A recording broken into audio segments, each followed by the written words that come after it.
Well, hello there, everybody. Hi. How are ya? Gorge. Yes, the the hold music. Thanks for the compliments on the music. It's royalty-free stuff.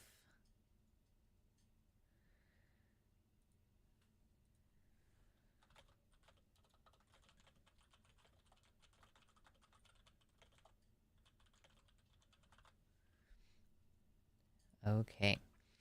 So, how's everybody doing? It's midweek. I haven't seen you since last week. How was your weekend? What are you doing right now? I'm in the middle of several projects. So, today I just started my The Last of Us script that I've been thinking about for a while. Um, I'm like most of the way through I'm like the intro and now I'm into part one. So it's going to be kind of like it's intro, part one, part two, part three, I guess. It's like there's going to be technically three different parts. I'm still trying to figure out exactly how it's going to go. Like, I'm making a comparison between the QZ at the beginning of the show versus the commune that we see later in the show. And I haven't decided yet if I'm going to like have a part where I'm like more directly comparing and contrasting instead of having like part one, the QZ, part two, the commune. I don't know, but I'm having fun. I like writing, it's good. I'm good at it, and I rarely get the opportunity. I'm trying to do it more. That's part of what is, I've been posting stuff on the Patreon, not as much as I wanted to originally, but like I want to put little tiny things, little poems, and I have done that. I've posted poems on the Patreon before, just little bitty bits, short stories, that type of thing. But yeah, I'm cracking on with a proper video essay script right now, which I'm very excited about. What's up, Gayfish? Hello, Timerinia. Hello, Kitty Tick. Started the process for getting facial feminization surgery. Nice, 50. Good job. Congratulations. And hello to y'all in the YouTube chat. If you haven't hit the like button, consider doing so. It immediately helps the show. Today, I am aiming for relatively chill vibes, I guess. The title of the stream right now is actually a reference to something that someone called me in the comments. And I do want to discuss that. That's part of why I gave myself that title. What is up, baby? Hey, are you a kitty cat? He's meowing like he wants attention. But do you? Do you actually want attention? If you come over here, I will give you all the attention you could possibly want. And more. And more. Okay. I'm also trying to make sure that like the audio remains relatively consistent because the last time that I was on, I noticed that the audio was like if I would get a little bit away from the mic, there was a pretty dramatic reduction in volume. So I'm trying to see if we can prevent that this time. I'm actually trying to get this laundry pile conquered again. Yeah, it's difficult, the laundry pile. It's always looming. See, the thing about laundry, and it's also the thing about dishes, but especially about laundry, when you are doing laundry, you're typically wearing clothes. So there's like always dirty laundry. Like it's literally inescapable unless you have like, those of us who have to fucking drive or walk to a laundromat. Or even if it's in a shared space inside your apartment, like it's so difficult to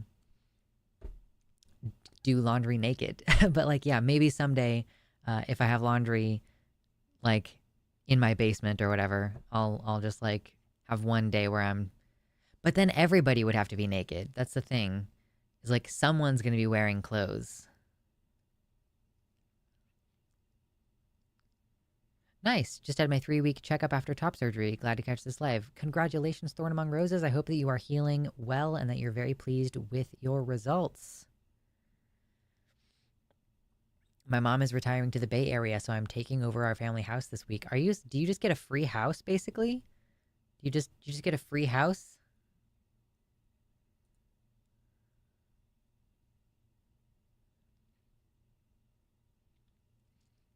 Yeah, I finished folding what I'm folding, and then there's a load in the dryer and a load in the washer.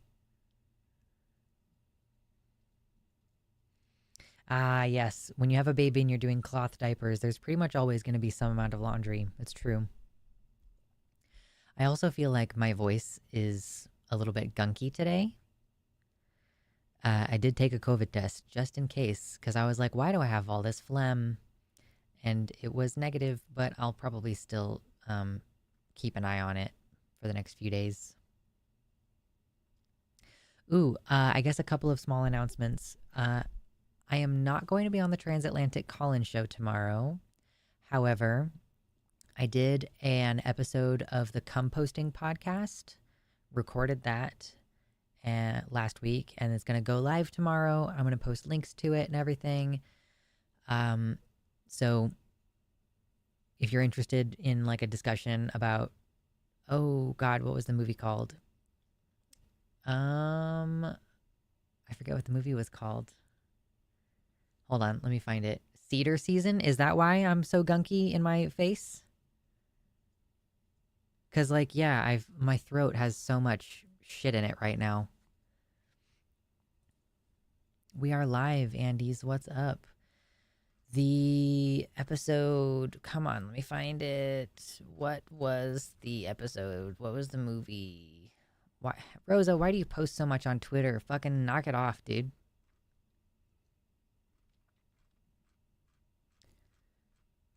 Oh my God, why do you post so much? Okay, we'll go into the notifications tab instead. Okay, we watched the movie Dog Day Afternoon.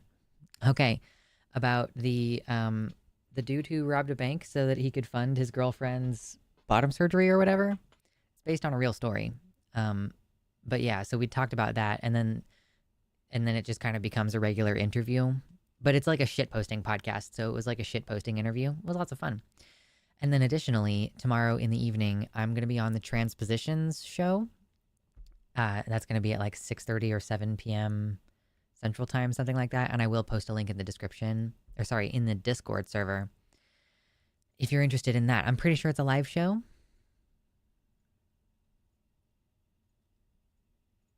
Living with 3 dudes, simply getting access to the washer is a struggle. Fair enough.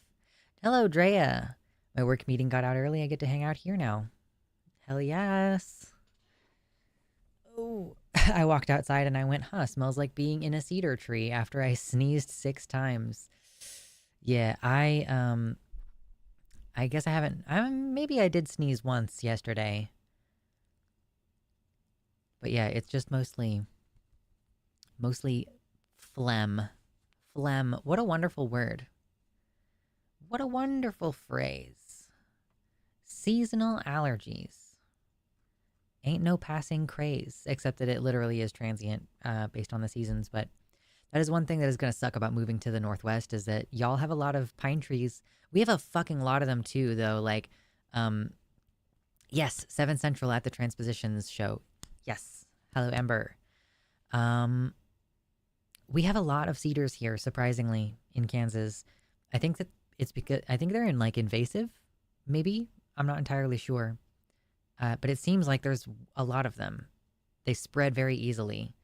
So, shockingly, yes, we do actually have a lot of pine trees here. I mean, considering that our state has like less than 5% tree coverage per by square mile or whatever. Never ending allergies, yeah.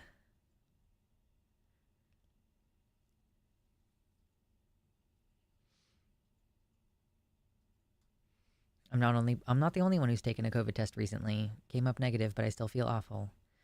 And I will say, so the COVID tests that I have are expired, or not all of them are, but I'm like using the oldest ones first whenever I take a COVID test. So the one that I used is a pretty old one, and then it's recommended that even if you get a negative test, that you continue to test over the next couple days or whatever. Typically, they say after 48 hours, but I'll probably take another one tomorrow afternoon if I'm still feeling like there's shit in my throat. Ooh. Oh, okay, hold on. I'll read this comment. Gorse blooms twice a year. Cedar, multiple pines, obviously, and just too many other things to count. Pussy willow seed season is a lot like cottonwood season in Arizona. I love cottonwoods. I love seeing their little fluffy seeds. It's super cute.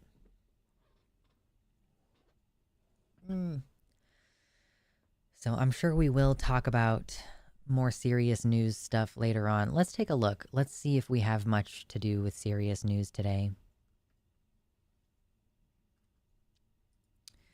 Stream recommendations channel on the Discord server.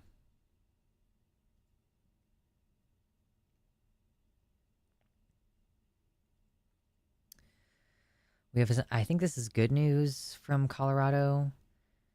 An appeals court has denied an attempt to block Colorado's conversion therapy ban, I'm assuming is what the title of that is. Which is a win. Sorry, I thought I was going to burp. I still might. I hate when that happens, when you're like, I think I need to burp, and then it just won't go. Okay, what's this?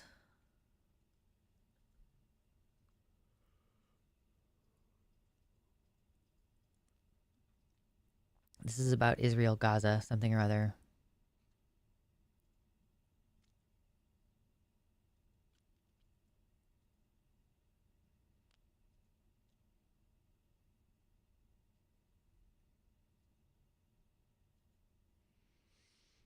I'm not sure if I'm going to cover that today. Germany responds to Donald Trump's debate comments. Okay, no. No.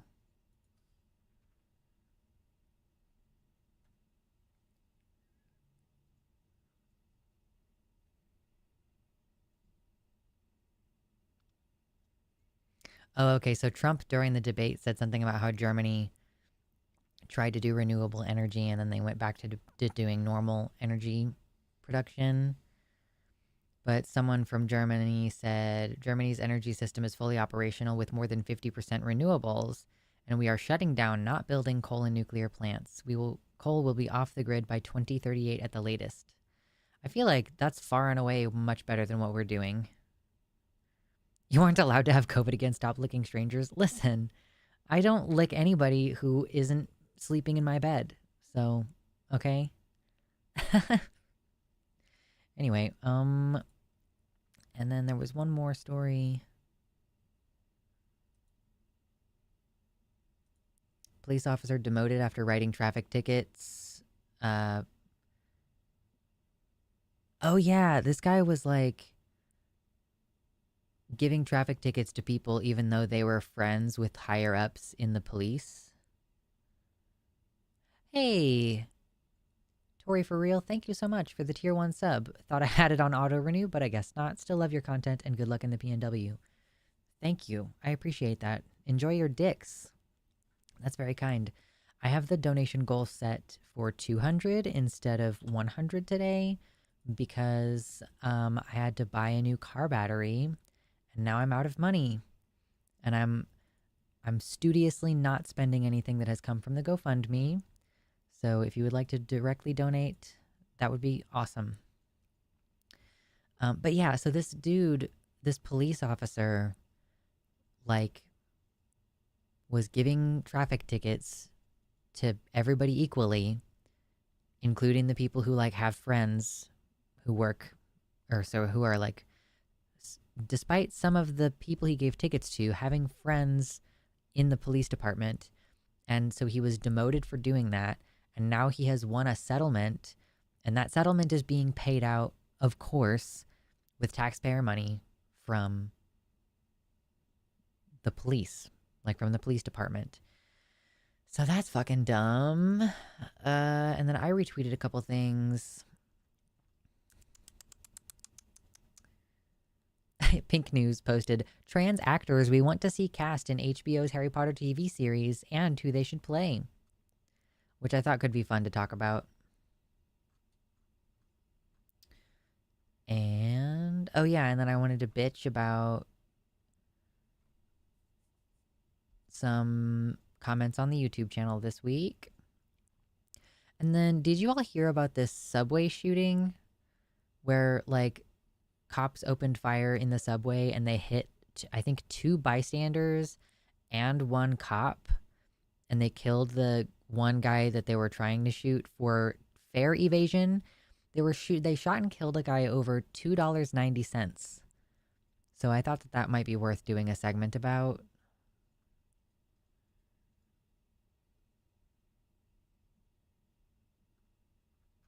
But yeah, that's kind of everything. That's everything that I have on the list today. But I do want to, have our chill hangout time. Do that thing where I let my voice kind of get used to being on here, because it's actually interesting. I have started doing vocal warm-ups sometimes, but I did not do them today. Like, any choir kids remember little Tommy Tinker sat on a clinker and he began to cry? There's that one. That's like the main one I remember from when I was a young lad. When I was a young warthog. Oh yeah, so also technically that NYPD shooting counts as a mass shooting, because a mass shooting is when 4 or more people are shot. The NYPD shot 3 subway riders and a cop. But yeah, anyway, that'll be for later. We'll get on that later.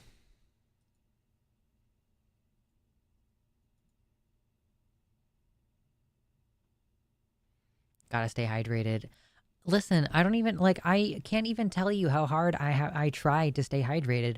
I'm, eating salt straight from the salt well, and, I drink decaf coffee and tea so that it doesn't make me pee more, and, I drink broth and fucking, I genuinely am doing, basically everything possible to remain hydrated. I don't know what the problem is today.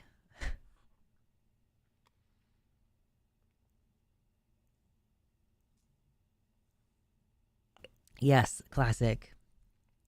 Do, do, re, mi, re, do. And then you just keep doing that. I also have decided that what is it? I think it's Epona's song is it's very similar to doing scales.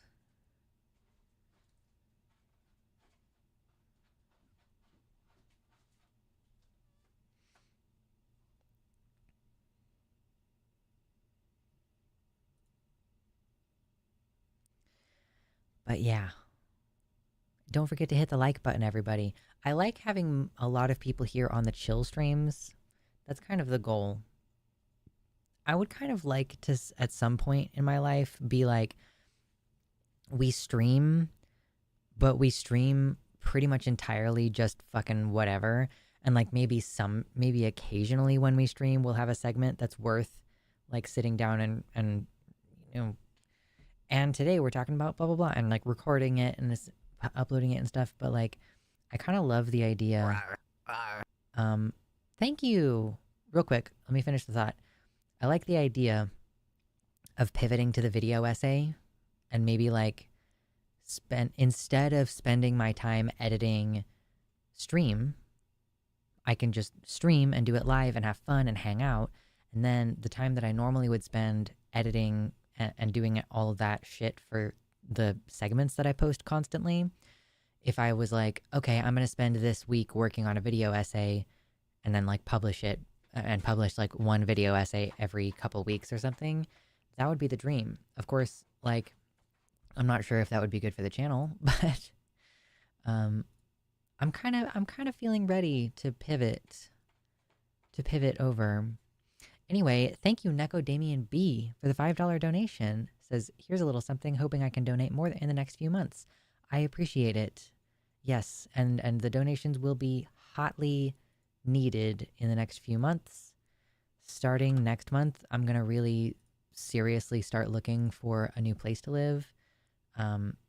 Because, my lease here is up in, at the end of January, I think. So I really would love to know where I'm going to be living next by, December at the latest. Have everything squared away. So you got to do what is sustainable for your well-being. Fucking true. Listen, doing the thumbnails and stuff doesn't really take very long, but I find that most of the time when I sit down to do a thumbnail, I can only do one before I'm like, wow, I hate this and I want to be doing something else. So like for the next 2 days, I just kind of phoned it in on the thumbnails. I did 3 thumbnails today, and for the last 2, I was just like, oh my God, I don't care. I don't want to be doing this. And I'm sure those videos are not going to do very well. And I'm just like, okay, whatever. I would rather do something that I don't hate myself for. I do have some stuff that I can post on the second channel. So this is what I'm kind of hoping for in the future. I'm hoping that we can do the live streams to chill, and we can talk about whatever and news and everything, blah, blah, blah. And like maybe occasional segments, right?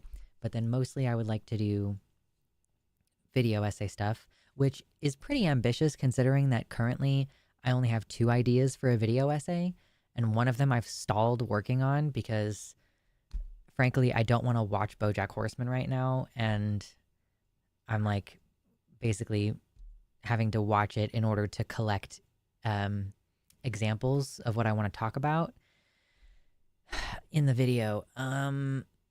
So that I honestly haven't made much progress on that script since I did like the bulk of the writing of it like 2 years ago. And then I've got this one script about The Last of Us. So it's pretty ambitious of me to just be like, yeah, I would like to do only video essays when it's not like I regularly have ideas for video essays. Oh no. And then on the second channel, I can post other stuff. He's screaming. I might have to go collect him.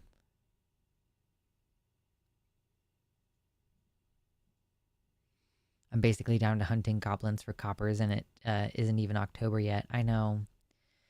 And like, it's consequentialism. I am not streaming twice a week anymore, and that is definitely a hit. I'm gonna go get him. I'm gonna go get him and torture him. It's time. I'm gonna go get the cat.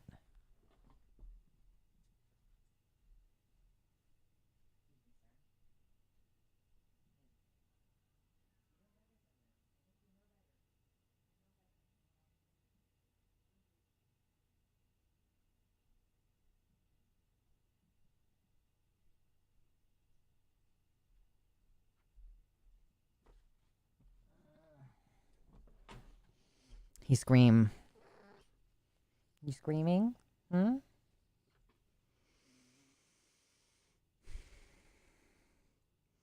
Hey there. We would like to ask you to hit the like button, subscribe, check out the links below to check out maybe the GoFundMe or the... Hold on. Let's start that over. You know, I need you to look much more pretty. You need to look much more pretty when I do this. Okay. That's much more majestic of you. Hi, we would like you to hit like and subscribe and check out the links in the description so that you can donate to the GoFundMe or the Patreon, and check out the links for merchandise. Check out this cute hoodie I'm wearing. OMG. Do it for the kitty. He's such a good boy. Okay, I now have recorded another one of those. I've needed to do a new one for a while. Are you annoying? Are you screaming in the hallway? Hmm?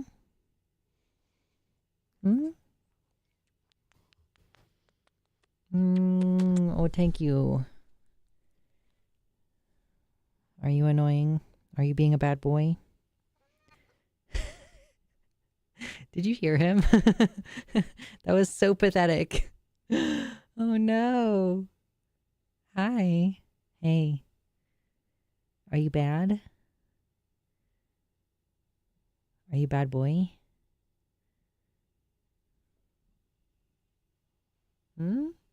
Yes, thank you.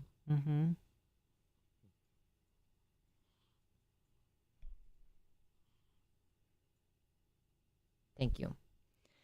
Still waiting for the oversized mug. Oh yeah, I do need to add that. Ugh. I have had another request too. Someone was like, can you make a long sleeve shirt with the small version of the logo on the front and a big version of the logo on the back? So I've got a couple things I need to add to the merch store. I know, he big. You big? Tail twitching? Yeah? Yeah? I don't know if you can hear him. He's meowing at me. Did I smudge my glasses? That is what happened. Or they weren't clean in the first place, which is also... Hey, can you shut the fuck up, please? What's up, Logan Mansion Games in the YouTube chat?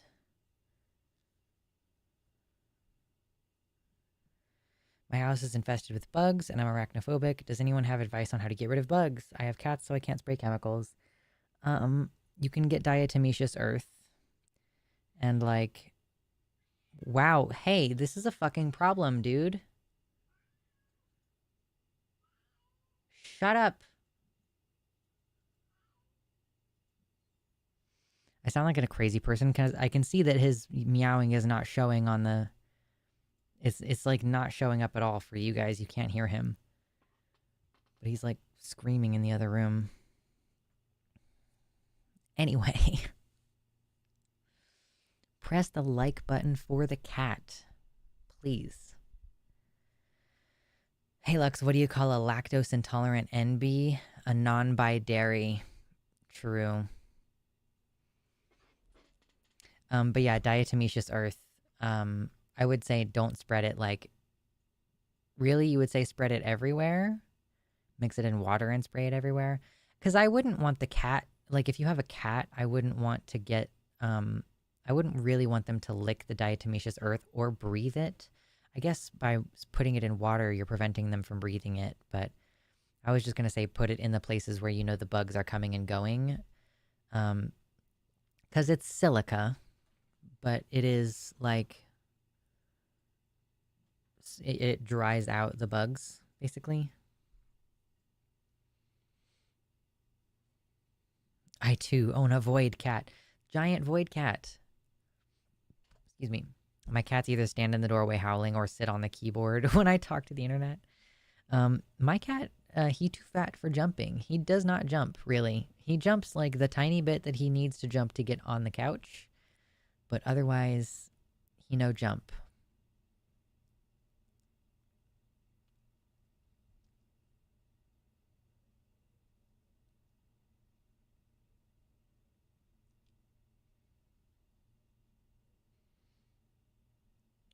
Diatomaceous earth is okay for cats, but nothing smaller. Okay.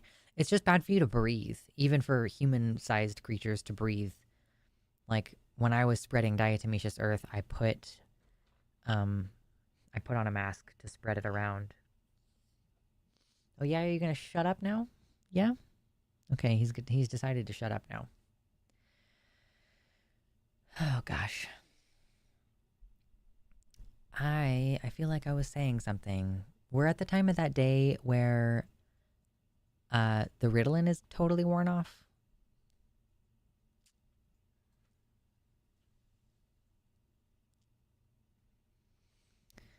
Diatomaceous earth is made of fossilized diatoms, so it's basically a microscopic needle of glass that gets stuck in the joints of the bugs.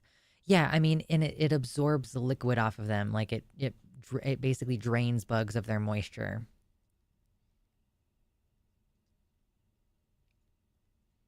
So it's great to use, like, if you have bed bugs, and presumably if you have roaches or something. But it's like... Steam and diatomaceous earth are the ways to kill bed bugs, for example, if you have them, unfortunately. Like, you can spray for bed bugs, but it does not do nearly as much. Mid needs his own show. Yeah, if he would stay in one place, I could potentially put a camera on him, because I have an extra webcam right now that was pointed at the bugs, but now I don't have the bugs. I gave them away to somebody who would take better care of them than I do.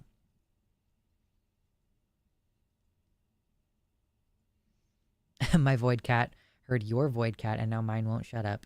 He's like, there's a cat here. Hello?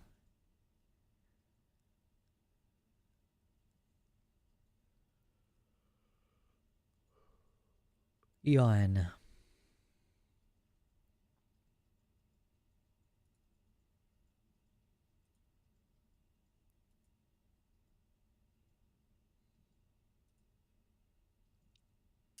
Oh, also, did I tell you all that I made kombucha, or that I am in the process of making kombucha? I have become a person, and I'm gonna probably make a uh, more in-depth video about it on One Oasis Left, but I did the first ferment last week, and then this week I went ahead and bottled them to do the second ferment. And this is the fun part. The second ferment is when you get to like add stuff. For the first ferment, you put it in like a large container, like a jar or something, and you put like a coffee filter or something like that on the top of the jar so that it can breathe. So it does not build up any carbonation during that. You just you put in sweetened tea, like black tea or green tea, and that's it. Just the bacterial culture. Kombucha video essay. Boom, idea number 3. What am I going to do a video essay on kombucha? That's like, what is there to say about it? Do I do a video about the history of kombucha? Nobody wants to watch that on my channel.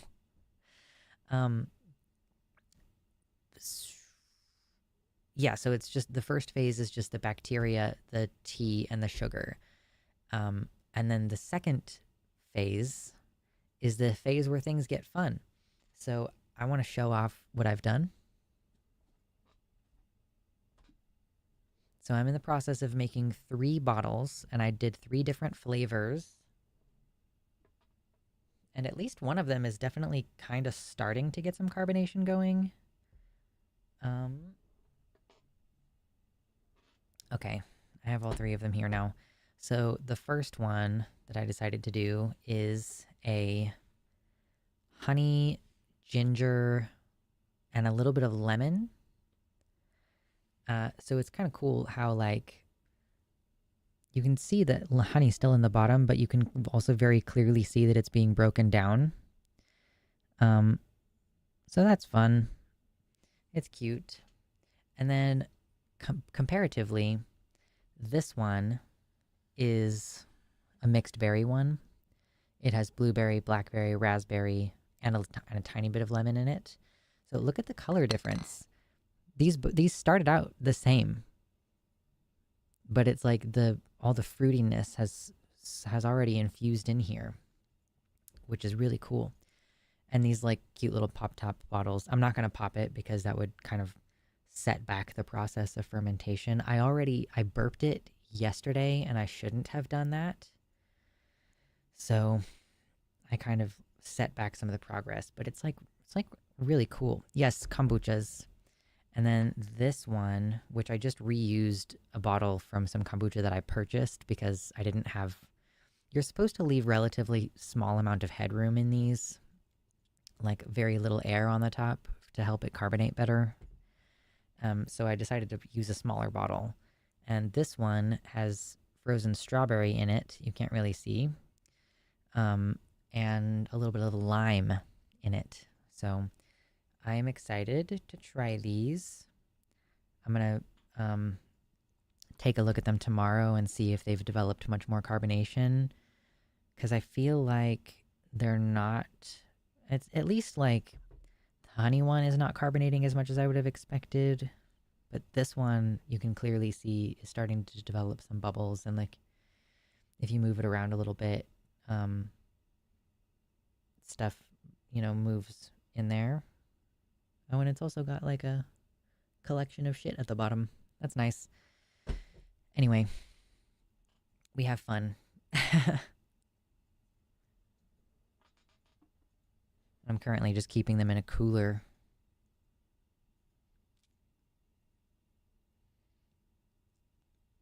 That's a great idea. Just a live stream of the kombucha, no words until finished. You're proposing that I basically create a watching paint dry live stream. Is that what you want? Should there be music even, or do you just want to sit there?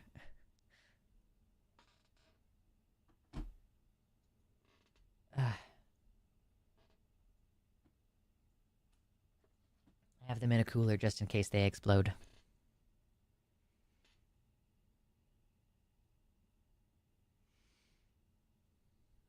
This is what you want? You want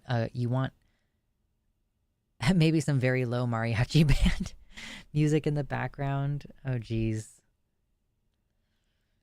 You could have a colored light, like a colored light that changes. Is this like the puppy channels you can watch? Yeah, but there are way more organisms in my live stream. I've technically just shown you like potentially billions of microorganisms. Smuggy sex toy reviews. Listen, I like the idea of doing sex toy reviews, but that content does shit. Like that stuff gets restricted in the algorithm and stuff. It's not good.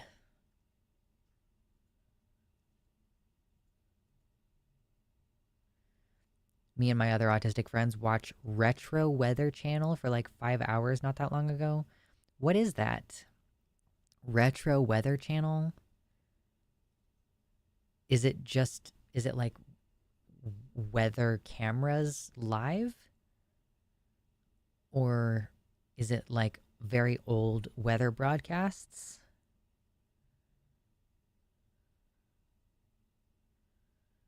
It would be like the bugs, but way smaller. I'll just have to get some lo-fi beats. These are all very interesting ideas, and I appreciate it. I'm glad that you all are just as invested as I am in changing what I do on this channel. Like, everybody who subscribed to this channel subscribed for the dumb fucking trans politics. And I'm like, yeah, but what if I didn't do that anymore, though? What if I did basically anything else? Small fight beats, true. Absolutely.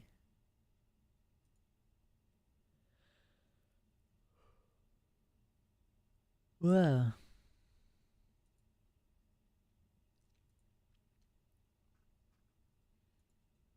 So much of the news that you all recommended this week is like more mainstream stuff, like police officer does something bad and like Germany responds to what Trump said during the debate and something about Israel Gaza, and I'm like, I don't think those do very good.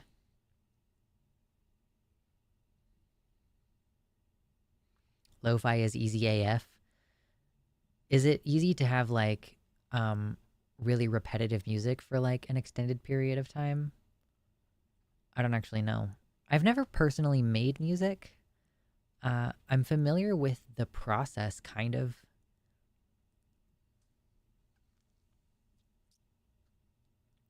IDK. I just like being able to engage in queer spaces, and this live is def a queer space. It's true. It's nothing if not a queer space.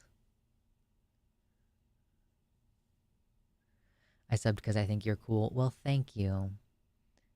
I think you all are cool for being here. Thanks. There's an old weather format from the 80s that people have reprogrammed to show current weather conditions. We are millennial nerds. So it just shows the weather live, like there's no person talking. It's just like, watch this cloud.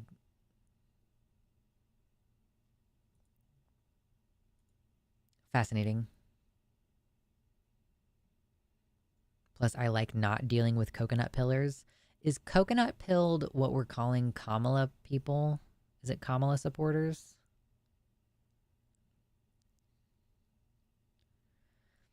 I came because you had good opinions. I stayed because you're a good person and I like hanging out. LOL, nice community. And I'm such an introvert. This is a huge part of my social life in a very non-parasocial way. Also, most of your expanded interests are right up my alley. Hell fucking yeah. It's just weather stats and elevator music. Okay, cool. I'm glad that that's fun for someone. Dude, people were so mad. I subbed from the news segments, but love the chill vibes on lives. Hell yeah. You know what? I'm going to do something that I basically never do. I'm going to post the link on Twitter and see if that creates any more interest in the show.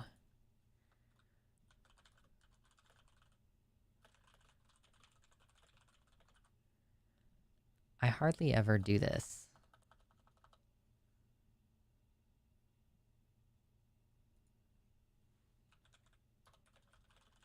I basically just decided that it was not worth it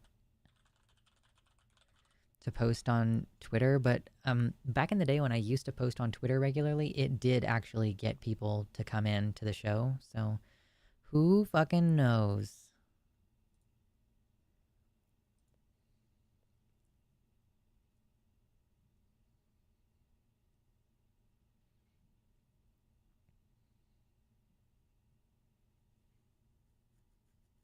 I watch tons of trans politics videos. I do not watch a lot of actually down-to-earth people. Good to know that I seem down-to-earth. But okay, so listen. Okay, so now I'm going to complain. It's time to complain. So last week we talked about the debate, and I complained about how Kamala was putting forth a lot of essentially right-wing positions, and I posted that video yesterday, and people were mad. People were mad, and people were shitty about the fact that they were mad. So some of the criticisms or some of the comments basically that people left were along the lines of, you know, she's saying these things because she has to appeal to a centrist position in order to win, right? And people were like, oh my God, she's not right-wing. You have brain worms if you think that Kamala is right-wing. And I ended up having like a back and forth with someone who, let me see if I can find the screenshot. I posted it. I was basically saying that, like, okay, so here are the areas where Kamala is kind of right-wing. And I was asking people, and no one was able to answer me, how are the things that she's advocating for in the debate. Now, I have familiarized myself since then with the Democratic Party platform. I watched Steve Shive's video where he's saying, here's all the things in the Democratic Party platform. These are not Kamala's positions, to be clear, though. That is the Democratic Party platform, which she is presumptively going to support. And I have listened to an interview of hers, and so, okay, it's like, okay, I have a little bit more rounded of an opinion now. But just looking at what was said during the debate, I'm trying to understand how wanting more fracking is not right-wing. Thank you, 10K Reasons. $12 donation says, enjoy a honey stick on me. I will. I might actually still have one. Do I? I do. I have a honey stick. I should eat it in a minute. I will. Delicious.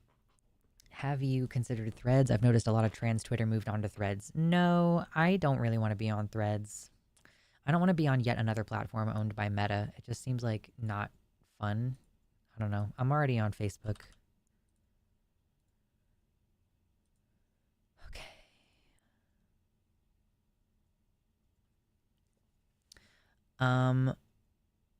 But yes, so I'm trying to understand why fracking is how is that a centrist position as opposed to a right-wing position? And she has said that she wants to, if I'm remembering correctly, she has said that she wants to send money for creating more border wall. And that is a right-wing position. Like, Ronald Reagan wasn't even that far right on the immigration concept. And so, like, it just seems to me that a lot of people fundamentally misunderstand what left and right mean in a way that makes the conversation basically impossible to have. I guess, like, we're reaching this point where I guess it's, like, not even worth it to label things as left and right wing because of the fact that people are going to have aggressively, aggressively misunderstand what you're trying to say. Most analysis from actual intelligent journalists is that she is showing centrist to gain more of the middle. Being from California myself, I can attest that Kamala is a lot more progressive than Biden. Okay, sure, yes. But like, so yeah, her stated positions are more progressive than Biden, but that does not make her actually definitionally progressive, you know? And like, this was something that this person I was arguing with seemed to not understand. She was like, or this commenter was like, oh, she said that the climate was an existential threat. I'm like, okay, well, she said vaguely that the climate change issue is an existential threat, but she didn't, like, that's an opportunity if you have a plan to say, I'm going to create jobs by investing in the renewable energy sector. This is my plan to put more solar panels on houses. I'm going to give a tax break and I'm going to increase the tax break that you already get for putting solar panels on your houses or whatever. She did not have any concrete policy plans to back up her assertion that climate change is a big deal, but she did have concrete policy plans regarding expanding domestic oil and expanding fracking, which are both bad for the environment. They're both bad for climate change. Well, I guess I don't know that fracking is bad for climate change. Well, I mean, there's huge machinery involved, so probably, but like less directly. But yeah, like fracking is a right-wing position. It can't even be a centrist liberal one. Where was the debate held? Obviously, it was a tactical talking point. Yeah, somebody mentioned that she said that because it's Pennsylvania. Here's my problem with this. People keep saying, oh, she needs to appeal to centrist voters in order to win. But like, she doesn't do literally anything to appeal to leftist voters. And then if she loses, say, this is what fucking happens every time. This is what happened with Hillary Clinton. Hillary Clinton did not do anything to court left-leaning voters. And I'm not even saying leftists. I'm not saying socialists. I'm not saying communists. I'm not saying anarchists. Left-leaning voters. People who want, like, Medicare for all. People who want cannabis to be legalized. Like, basic shit that the majority of Americans support. This is not radical stuff. And so they don't cater to those people at all. And then they will blame the left for not turning out and voting. This is the fucking double-edged sword. This is the thing that pisses me off about this, is that they will not, they're like, oh, we need all these centrist voters. We're going to put 100% of our energy into getting these centrist voters, or to try to pull Republicans who are disgusted with Trump's comportment, not do anything for leftist voters, left-leaning voters, progressive voters, and then blame us for when they lose. So it's like, okay, you could at least play both sides.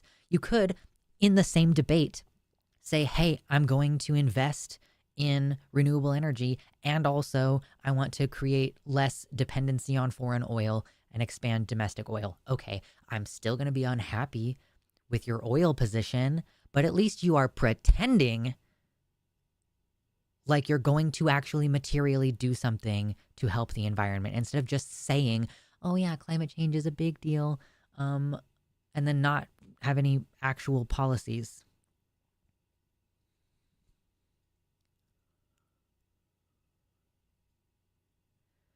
Her positions on immigration are right-leaning, specifically so Trump can't campaign against her on it. Same for some of her other crappy positions. Yeah, but the thing is that, like, what I'm saying is she's not even playing both sides. You could, if you were a real centrist, you could say, hey, I'm going to do these. Like, so here's another thing on the immigration thing. She could say both, that she wants to increase border security and that she wants to put more funding into the immigration process. She could say, we should hire more immigration judges. We should hire more people. We're going to create jobs and hire more people to process all of the paperwork involved. That's what being a fucking centrist would be. It would be saying, like, okay, here's a right-wing tactic and a left-wing tactic, and we're going to do both. But that's not what she does. This is why I think that, like the bastardization of centrism, basically, that people say, like, oh, she's a centrist. She's like, no, how are these positions centrist? They aren't. They can't, you can't say, if she's only catering to fucking conservatives, that's not centrism. That's conservatism. That's her becoming a right-winger in order to gain votes. Like, this is the thing that I'm so frustrated with. But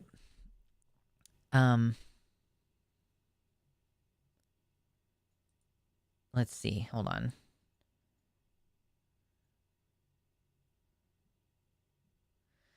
Kitty says, this is the first time I've seen the Democratic Party so openly admit that they were going to allow as much conservative policy to go through in her presidency. Most lie the whole campaign and then say, we had to keep prices down. She's just telling us that she's going to fuck up from the front. Yeah, from the get-go. Yeah. It's terrible for fracking is terrible for climate change because it's a way to use the carbon that they're capturing as a propellant to get more oil and natural gas out of the ground. That carbon then doesn't stay captured, and they're allowed to count it as having been removed from the environment. It also uses water at stages which often will pollute underground water systems which have crazy rippling effects. Okay, cool. Yeah. But this was like just talking about this one conversation that I was having and like the amusement factor and like the reason why the stream right now is called Smug White Enby is that like the climate is one of the things that I'm like, okay, I grant that she's better on XYZ issue than Trump, or she's better on XYZ issue than Biden. Cool, I can acknowledge that.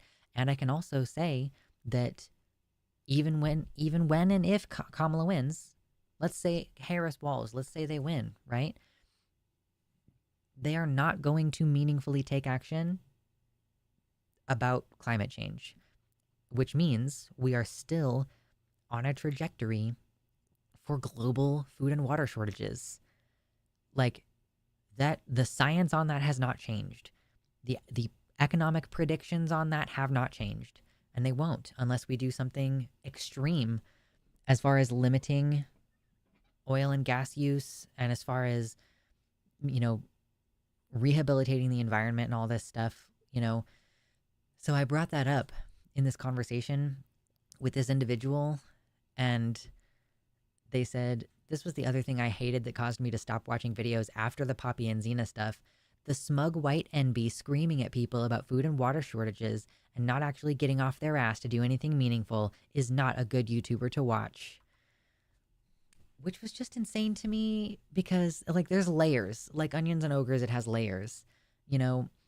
What does me being a white person or an Enby have to do with how sanctimonious I am about the climate, I guess? Like, it really comes across to me like the same way that people would call Greta Thunberg, like, oh, she's so smug. Oh, she thinks she knows everything. So like there's that part. And then there's the aspect of this, like, oh, you're not actually getting off your ass to do anything meaningful. It's like, first of all, communicating that information to people is meaningful because nobody else is fucking telling you that. I don't think that there is anyone, even in the leftist space, and tell me if I'm wrong, I don't think that there's anybody in the leftist space who's saying, I mean, to be fair, I don't know that you would consider him a leftist, but his video, Tom Nicholson, I want to say, he just did a video recently about Just Stop Oil, which primarily does their activism in the UK. But so like there has been other people talking about climate change.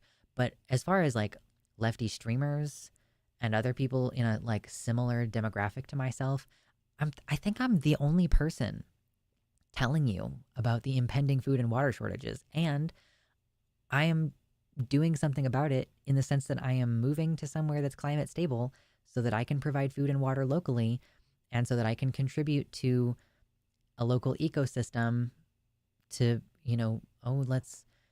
what can we do to prevent forest fires in this area and like all this shit. But like, I'm sorry, I'm not an eco-terrorist, I guess. Like, I'm sorry that I'm like, what does do anything meaningful against global climate change mean? Like global capitalist climate change mean? It's super weird. So I don't even know what to think about this. Sorry, I ignored this earlier, or I didn't read this earlier. Ox says, I bet you could lean into anarchist communities by this point if you really want to escape trans content limbo. Less so through how the algorithm perceives the channel and more so by reaching out to channels like Anarch or Andrewism.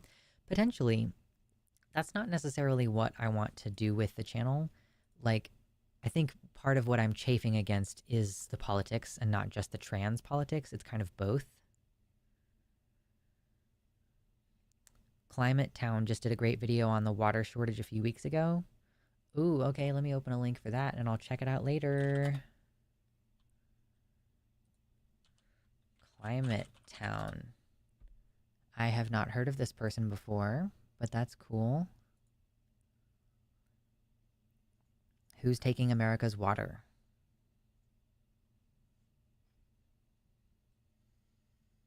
What is happening in the YouTube chat right now? Hold on. What's happening? Why are you people arguing with each other?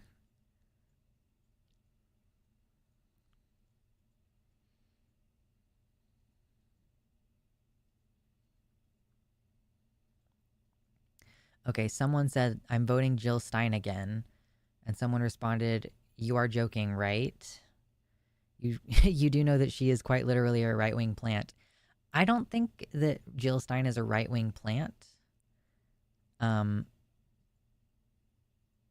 I would say if you live in a swing state, I would suggest not voting for Jill Stein.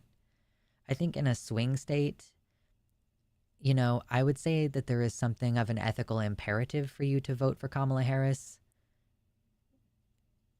Yeah, that's my personal opinion. If you live in a deep red state, I don't give a fuck what you do. But if you live in a blue state or a swing state, I do personally think that you should vote for Kamala Harris. Oh, Beyond Storm Chasing says that Jill Stein gets funding from right-wing groups. You should have seen her on Mehdi Hassan. She's definitely on some payroll somewhere. Okay, cool, good to know. I've never personally looked into Jill Stein because I have no interest in voting for her. Kind of regardless of, I don't the first past the post system and everything. Like, I don't care to vote for her.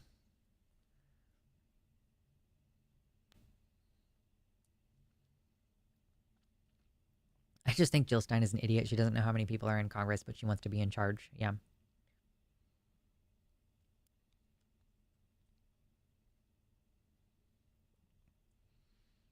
Jill Stein is pro-Palestine and got arrested by cops. Yeah, okay. I think that being a single issue voter right now is not the choice to make.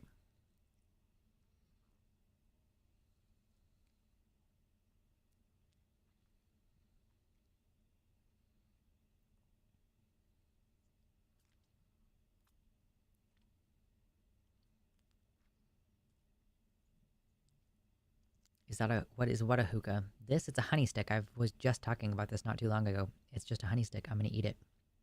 It's raspberry honey. Huh. It's tangy and delicious.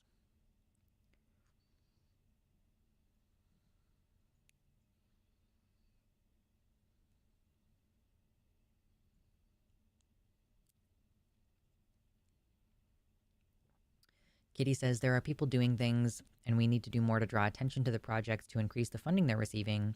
Streamers that are at least calling attention to the problem encourage people to look further and see if people are doing anything. Yeah, listen, I'm not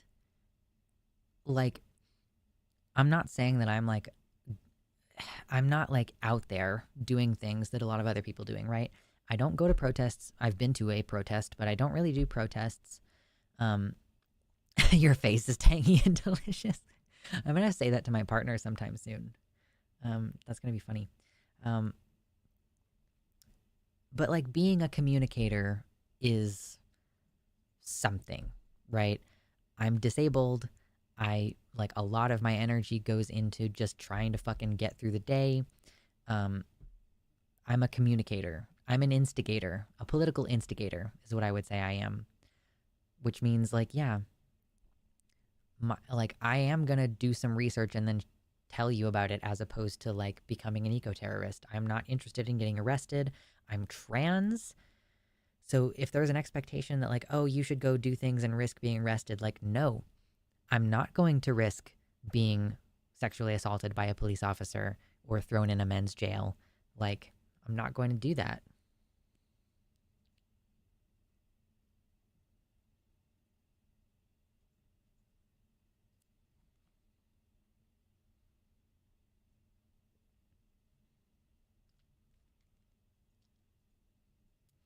Oh, by the way, Rowan, votes for the president are not counted by county.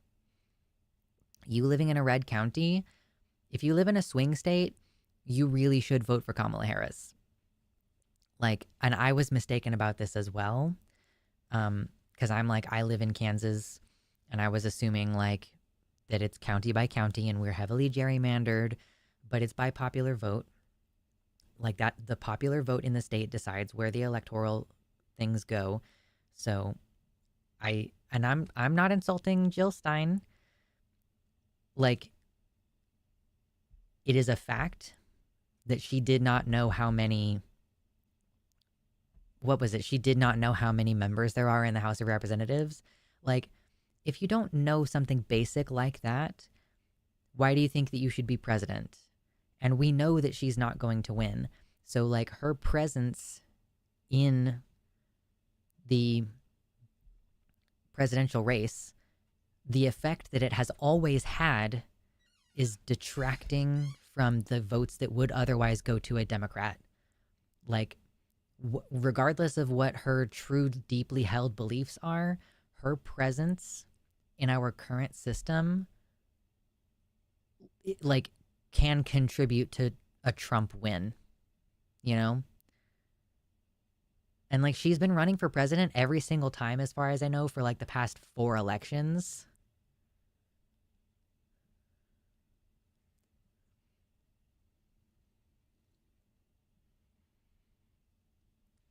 Jill Stein is a 9/11 truther. Wow.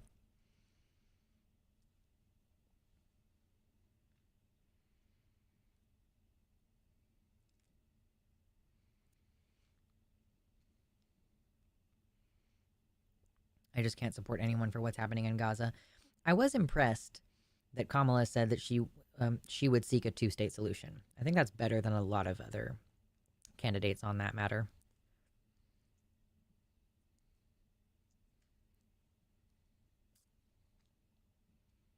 Anyway, Smug White Enby reporting for duty.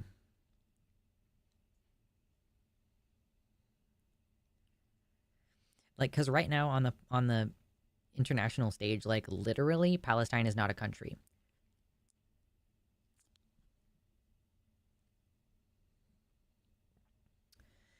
I do think that's an interesting point. Entropy fan says Jill Stein doesn't want to be the president. She wants to grift and split the vote. People who care start smaller scale, like Bernie, not go for the prez and only for the prez. Right. Like, has Jill Stein run for local office? Like, because she could run for, like, and I'm not even saying something tiny like school board. She could run for her state House of Representatives and start making change in her state, you know, push through these progressive policies that she claims to want in her state. But, like, what is her job? Like, hold on. What does she actually do the rest of the year right now? She's an American physician and activist. She's been the Green Party candidate for, wow, she first ran for, oh, so hold on. She was the candidate for governor of Massachusetts for the Green Rainbow Party in 2002 and 2010. She has been the Green Party's candidate in the 2012 and 2016 elections. But she is not doing the thing that you do if you want to be in politics, which is you get in your state House of Representatives, and then you get to the state Senate, and then maybe you run for governor, or then maybe you run for, like, federal House of Representatives and then federal Senate. For her to just be the Green Party's presidential candidate every time, it does not indicate a serious desire to actually win. So if you're looking at the effect of what her presence in the election does, it does functionally split the Democratic Party. Now, I'm not about to be a stupid person and say voting for a third party is the same as voting for Trump, because voting for a third party is clearly a vote for the third party. The effect that it has, however, is increasing the likelihood that the Trump and Republican Party is going to win. Hello, Viren. Jill is probably less politically active than the Tiger King.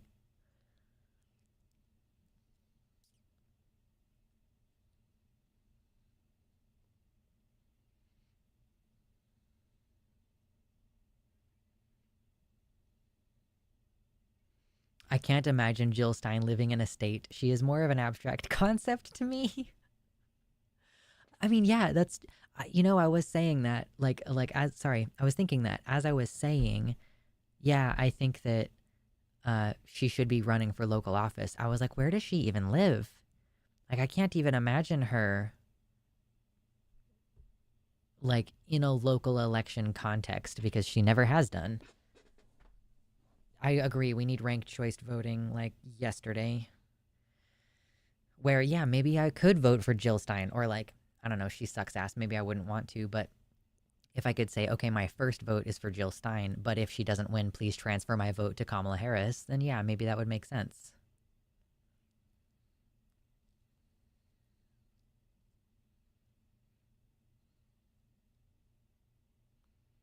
Not delusional enough to think she'll win. I just can't morally justify Palestinians suffering for my own rights. Can you morally justify your trans neighbors suffering for your moral well-being? Because I don't want to be annoying about it, but like, yes, I understand what you're saying about Gaza, and also if Trump wins and you live in a swing state, so your vote actually matters. Mine kind of doesn't. I live in Kansas. My vote doesn't matter. It literally never has. But if you are in a swing state, yeah. I mean, but I'm saying this doesn't just affect you, Rowan. Like, I understand you are trans, but it's not just you. So, like, this is the question here. Yes, if we had ranked choice, a third and fourth party could actually end up growing in our country. Wouldn't that be insane? Because yeah, like you're potentially, if you're voting for Jill Stein because you're like, I can't stomach this whole Palestine thing. Like, first of all, Kamala does seem like she's going to try harder with this. She is in support of a two-state solution. I have never heard Biden say that he's in support of a two-state solution. So Kamala at least seems like she's further to the left on this. But like, as a person in a swing state, you actually have power with your vote. And like, people are going to get hurt in Gaza no matter what you try to do. But people here might not get hurt if you vote for Kamala Harris. You know what I'm saying? Like, people in Gaza are going to get hurt no matter who you vote for, but you could actually prevent people from getting hurt here by helping make sure that Trump doesn't win. Yeah, forced detransitions are already happening in the Fed. Well, the Feds do care. They're suing these. I know that they sued Alabama maybe over one of their. This is how stuff goes in the courts. Like, the federal government is suing on behalf of trans Americans for their 14th Amendment rights. And then we'll see what the Supreme Court ends up doing. Yeah, great point. How can we, as trans people, help Gaza if we all get arrested for being trans?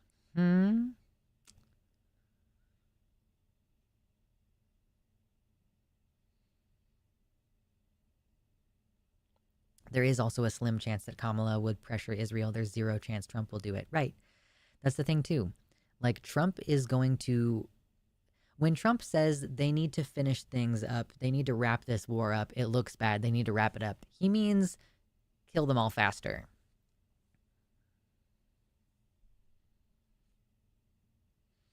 Two-state solution just seems like empty buzzword nonsense, given how massive the power gap between them is. Yeah, but it does mean that the international community could support Palestine as a country, as opposed to them being an occupied apartheid state situation. Like, giving Palestine sovereignty creates a situation where we can support them as a nation. Does that make sense?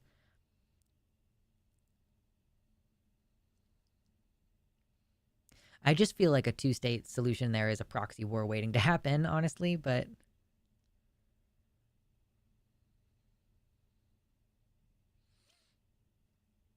anyway, let's move on from that.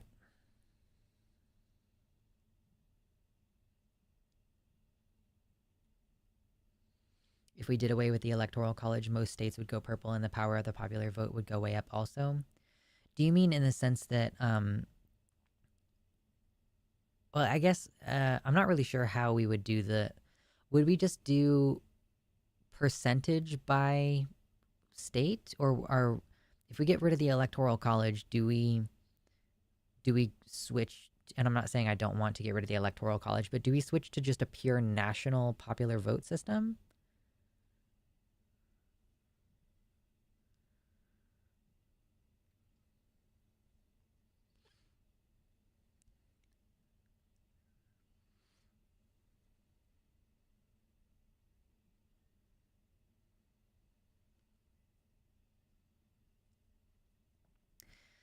Yeah, I think that's a fair assessment, Byron. The choices about Gaza are either genocide harder or maybe sort of might not continue genocide.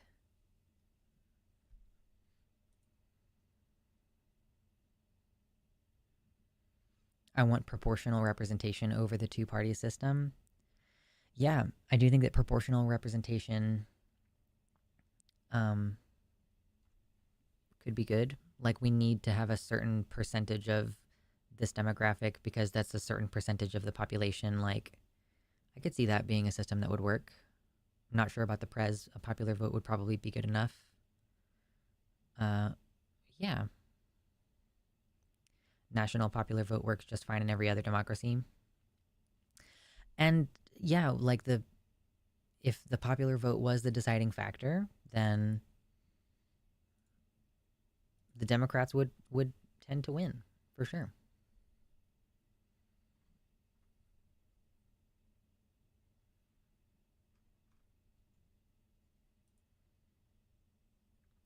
Ranked choice, national popular vote. And it would be so easy to do.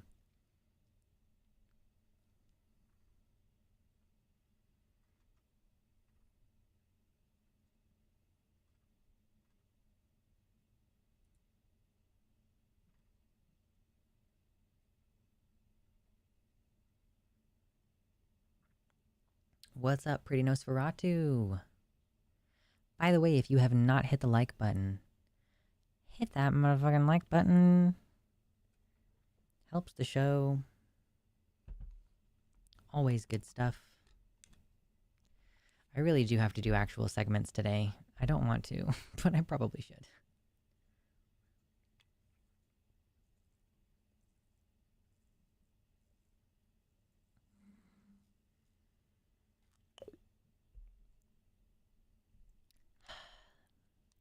Make sure you're drinking water, babes. Drink the water. Eat your snacks. Get good sleep. Ooh, I am almost done with my trauma therapy, which consequently might mean I am about to take a break from therapy, period.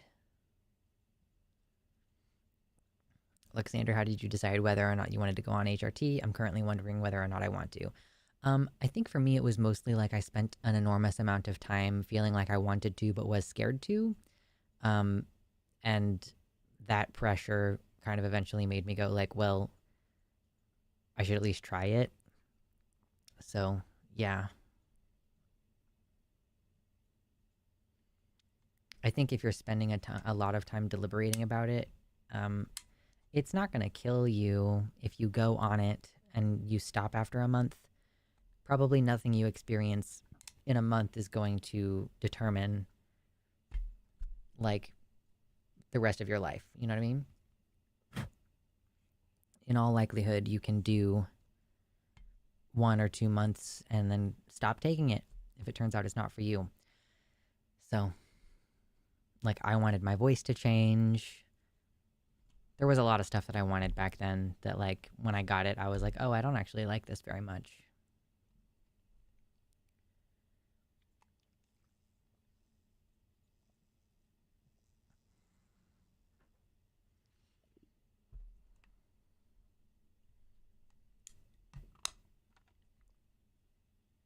Oh, God. Vyron says, stupid thing about Election Day, FYI, it's looking like it will mainly come down to who wins Pennsylvania, but Pennsylvania, by some arbitrary Republican law, doesn't count mail in votes until Election Day. So unless it's an obvious landslide, be prepared for a long night. Oh my God. I'm just gonna go to bed. Like, I think maybe the healthiest thing for me, and probably for a lot of you, is to just not watch live election coverage and go about your evening like normal, and then go to bed, and then wake up in the morning and you'll find out the results in the morning.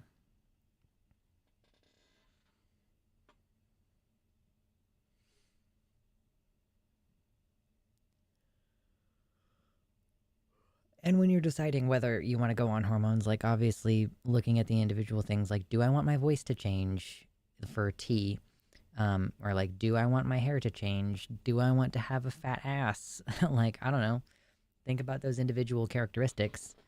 Um, and then, yeah, after I was on tea for a couple years, I decided I did not want to keep taking it because I didn't like my body redistributing fat. So, you know, but I liked that my hairline changed. So there's all kinds of stuff. Excuse me.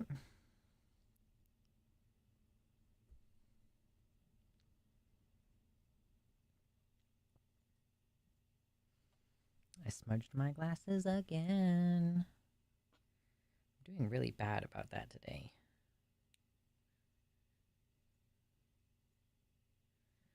Honestly, I'm expecting court battles one way or the other if Harris doesn't just run away with it over the next 2 months. Yeah, if it's even close to being a well, I don't know, man. Like, if she wins in a landslide, is that going to be more reason for them to say, oh, this is a fake election, fake election? Or is it more likely for them to say fake election if it's super close?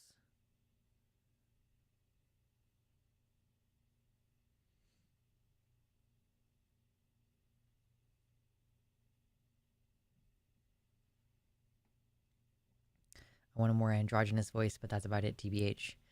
Then take tea for like take a low dose of tea for like a year and then stop taking it. I don't know, man.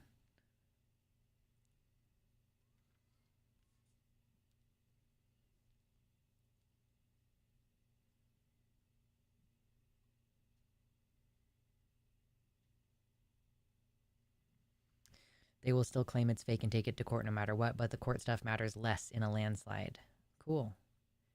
Yeah, if Harris wins, we're getting electric. We're getting January 6th to Electric Boogaloo, kind of no matter what.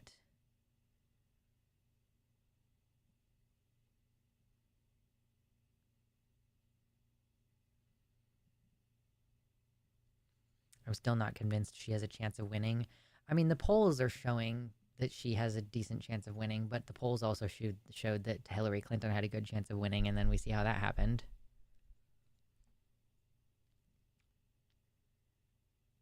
I would just voice train for that. It's a lot harder with. Do you guys have any idea how high my voice was before? There would have been no chance for me to voice train for an androgynous voice. It's different for people assigned female at birth. Like, it's much harder, if not impossible, for us to use voice training to get androgynous voice results. Mm.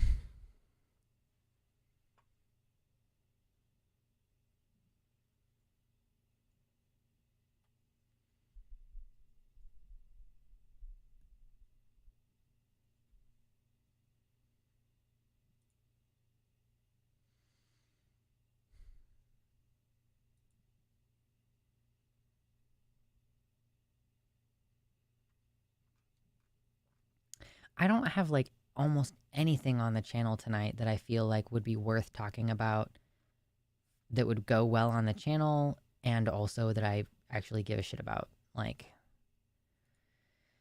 the combo of those two things. Polling the past few years has underestimated Dems and overestimated Republicans, partly in response to 2016. Or are they waiting it? Oh, thank you, Gayfesh. I have always thought you had a great voice. Thank you. I could pull up the recording now. I'm not going to, but like before, oh my god, you would be like, "Who is this?" It was it was so high. My voice was so squeaky.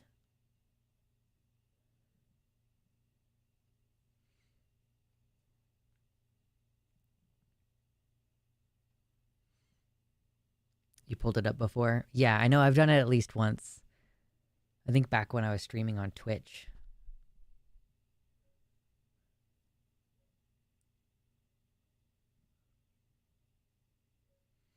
I just got a Trump ad on your live just now. Yeah, that happens.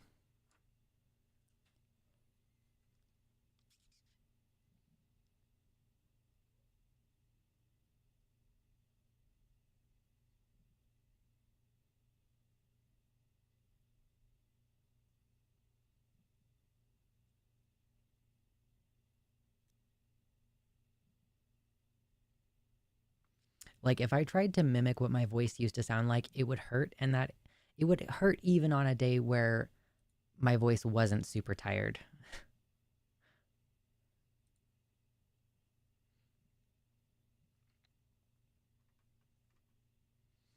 I think this pink news article is like the only thing that I actually want to do a proper segment on.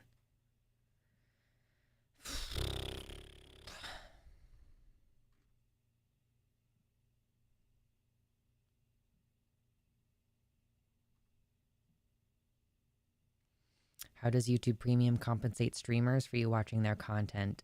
YouTube Premium money is distributed based upon watch time. So I think if you watch if you watch long form content, um, the YouTuber benefits the most because because it has to do with how much time you spend watching. Cover the Trumpy Trout. We did that. We did that a few weeks ago.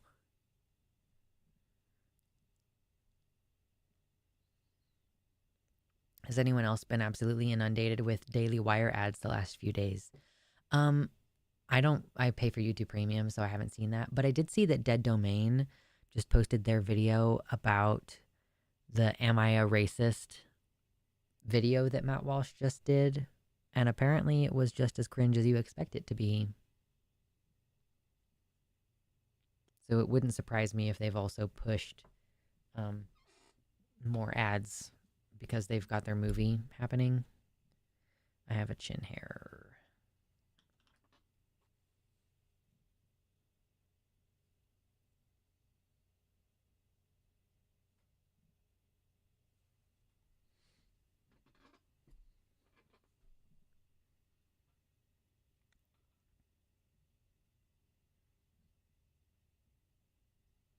Yeah, I love Dead Domain. I'm trying to figure out. So I'm writing my script for The Last of Us, and I think I would like to try to insert a quote. At least, I want to insert at least one quote in here so that I can hit up Dead Domain and be like, hey, Dead Domain, will you please do a voiceover in my video?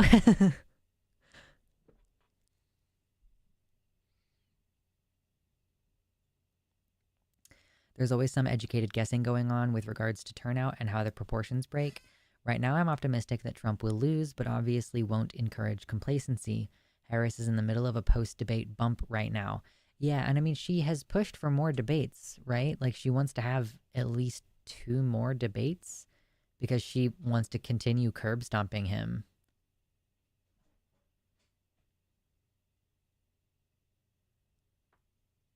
Polling amongst Karens shows that white women favor Trump. Trumpy Trout, is that a Luma reference? No, Trumpy Trout is like, you know those wall bass that would sing? It's like, it's a Trump branded one, and it's not a parody, it's a real thing that they're selling for money. We watched an ad for it, and it's totally legit as far as I can tell.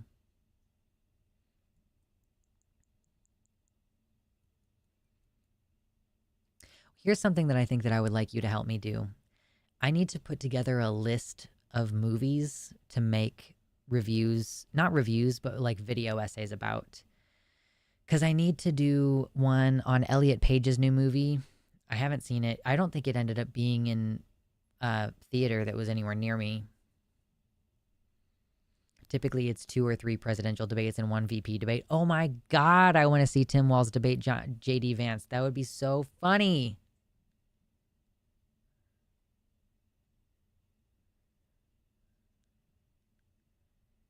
Thank you, Pretty Nosferatu. Yes, that's a perfect quote for Dead Domain to read.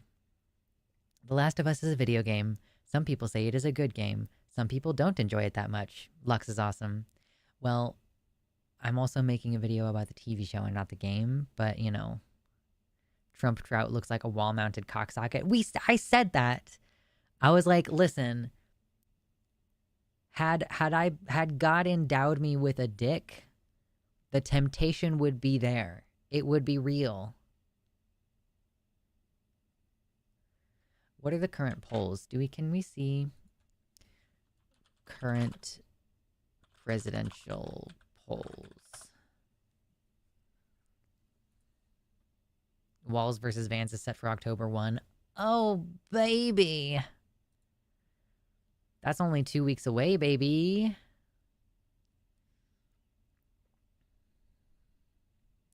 Did someone just ask me about New Jersey? Someone just asked me about New Jersey.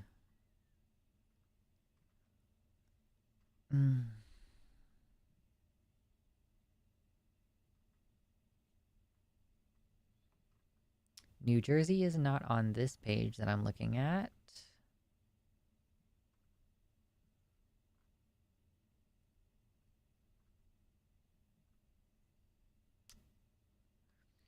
Why are there not all the states on here?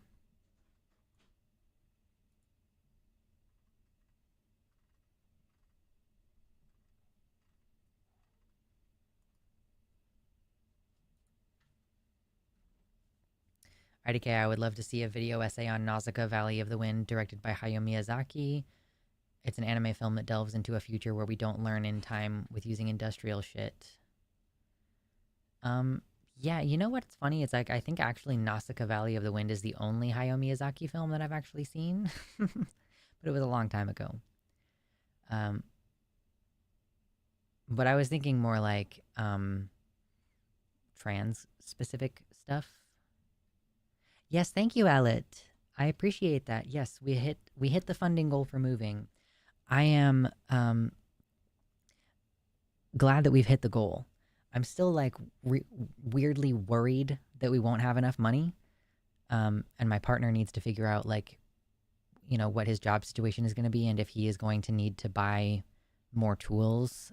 So it may still be that I end up pushing the GoFundMe again and like trying to get more donations. But for now, I'm appreciative of donations directly to the website so that I can buy groceries.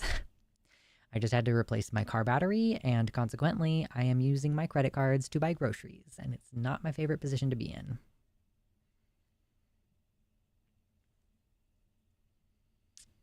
Almost every Miyazaki movie has some based pro-environment stuff in it. Hell yeah.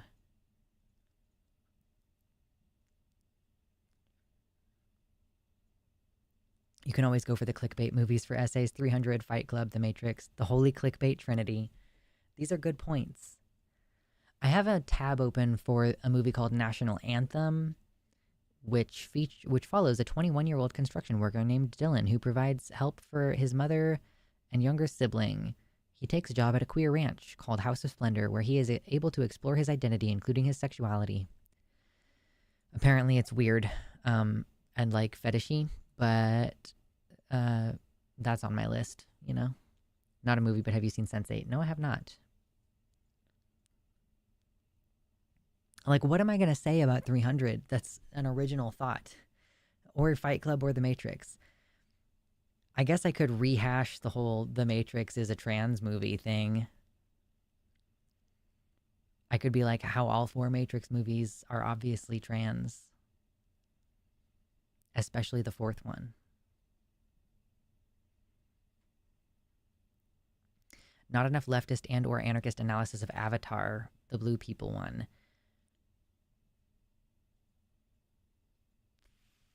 What would I say about that? I love that movie, to be clear. I have not seen the new one. I need to see the new one, Avatar Way of Water.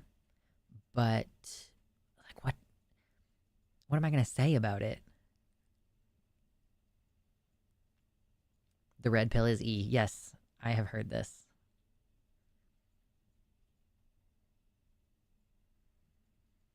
I want to watch the debate with Tim Walz and JD Vance, but I don't know if I will survive the suffocation from exposure to all of Vance's slime.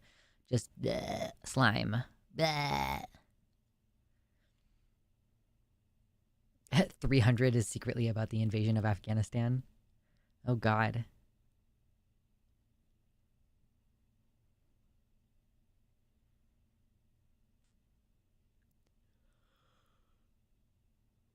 Yawn.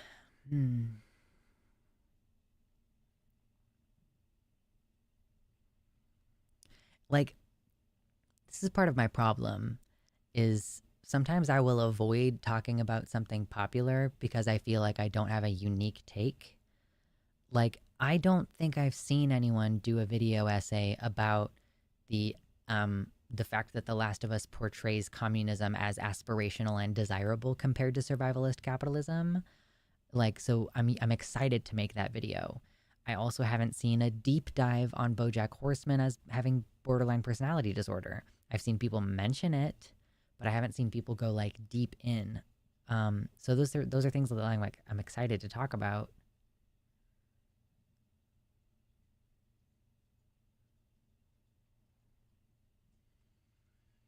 Speaking of 300, the multicultural empire is America and the traditionalist extremists are the Taliban. Their hot take. Which one is the multicultural empire? Like, Sparta was a city-state. Are you saying that the Greeks, or not the Greeks, the Spartans are the Taliban?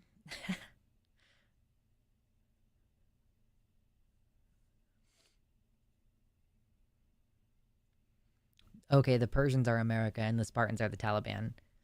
I wish this was a joke take, but Zizek legit tried to make this point. Oh my god. Like, okay, no. You know what? I think I actually could potentially take that on, but I would obviously be making the opposite point. That, like, when did 300 come out? 2007? You could definitely see this as, like, an sort of angst in post 9/11 America about, yeah, multiculturalism and brown people and their weird foreign ways, and like the big tough masculinity of the white man, and like the weird vague homoeroticism of it all. Like, I do think that there is something I could say about 300. That's a really interesting point. Where's my pen and my notebook? I also do have a bunch of these. Ooh, you know what we could do today? We could do one of these Queer 101 videos that we talked about last time that I haven't done in a long time. And that way I'll at least have fucking something for the channel.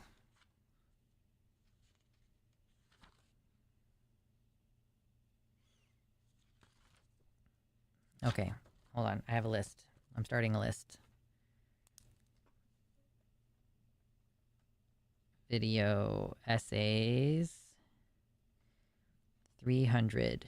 Post 9/11 angst. The homoeroticism was not vague. They touched spear tips. Okay, listen. I haven't done the video essay yet. I'll do the deep dive later. 300 was a gay porno. Yeah. Zizek take. I will also take notes on that. The sex scene is just there to know homo the film. True. You know, it is pretty crazy to think that maybe the hyper-militarized society that literally executes babies that can't become strong warriors might be a little sussy. No. Fight Club and The Matrix is cis white dudes thinking the movies are about them delusionally, but 300 is actually about and for them. That's so weird. So I've got, yeah, I could do a video about 300. That's old news though.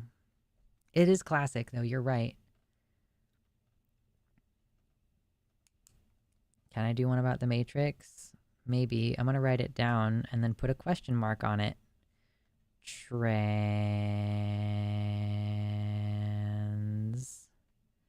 That's what I wrote down in my notebook.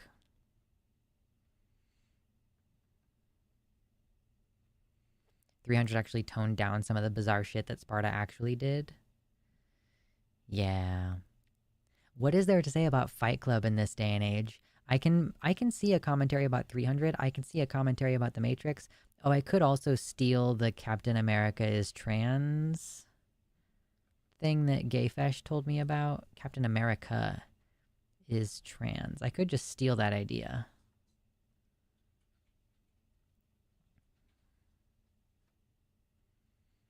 Oh, well, yeah, obviously there were a lot more warriors at that battle than 300 Spartans.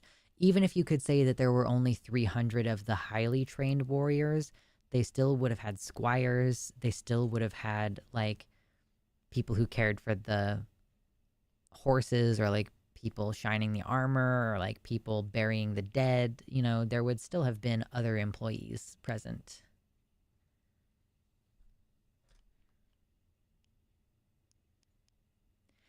Dude, some of the lines in that movie do go hard, though. You know? Like, yeah, the fight in the shade line, that does go hard. Like, oh yeah, the Persians will shoot so many arrows that they'll block out the sun. And the dude's like, then we will fight in the shade. And that shit goes fucking hard.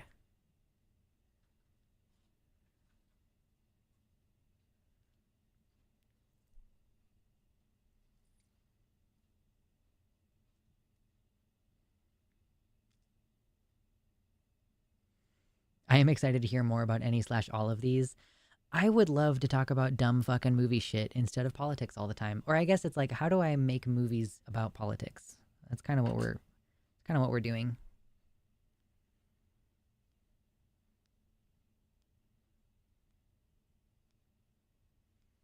A lot of those lines are historical laconic phrases. Laconic? That term is familiar to me, but I don't know what it means. I'm dumb right now. The brain is stupid right now.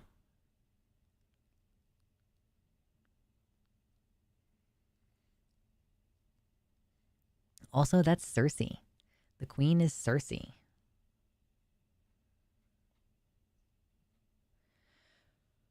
Yes, true. Like, I guess that Fight Club, you could make the commentary that Fight Club shows it, like, it portrays a hellish existence, like stuff that we would consider absolutely amazing today, like having a stable office job. Laconic as in short and stoic. Okay, cool. Yeah, like a stable office job with benefits and like a giant IKEA apartment, like a giant like IKEA furnished apartment. I can't do anything this weekend. I have Renaissance Festival.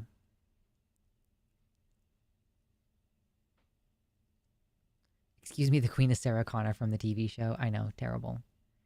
I could do a Fight Club, maybe. I don't know. Fight Club, question mark.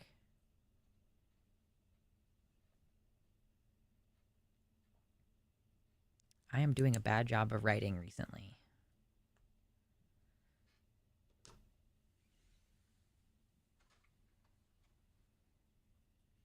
Laconic is the brief, quippy style of speech popularized by the Spartans. They legit trained on it. It's like they had a one-liners mandatory course IRL. That's hilarious. You know, it's bad when you're watching Fight Club and they break into that abandoned mansion and you're jealous. Yeah. In the modern day, we're like, you know, I would make that work. I could make that work. Oh my goodness. I might have to take off my hoodie. It's warm in here.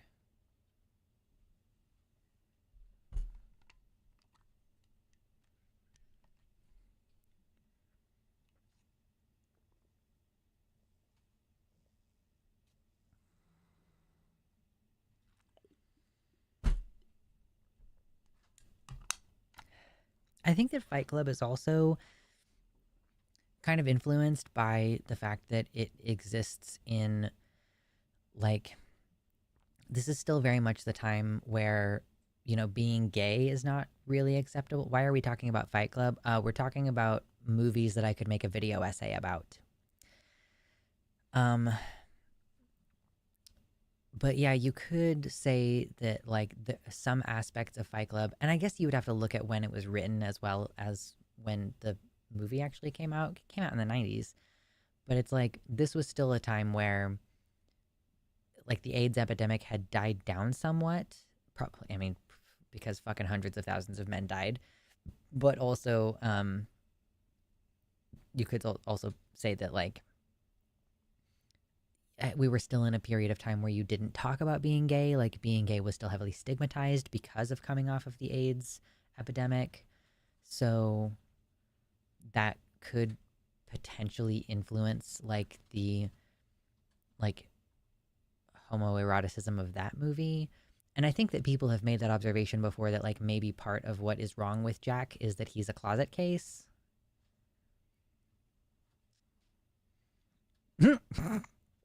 Viren says the Spartans were unironically saying things like, looks like you've been disarmed after lopping off a dude's arm because it was part of their training, like part of their soldier training to do fucking Spider-Man level puns and one-liners. That's hilarious. Fight Club also has important gynecomastia representation. R.I.P. Meatloaf.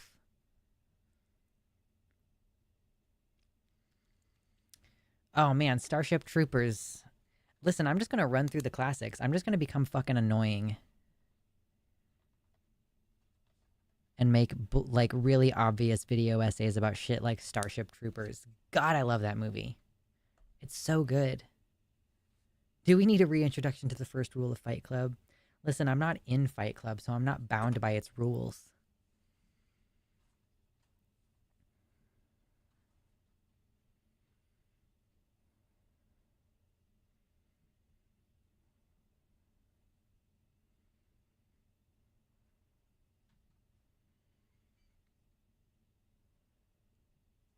I would have put a question mark after that pun, but now it's true in our hearts. I mean, obviously, disarmed, like, it's a very English speaking pun. I don't know what the pun would have been in the Greek language of the time. Can you also do comparison of the books to movies when they exist? Maybe. I kind of like keeping it to the one thing.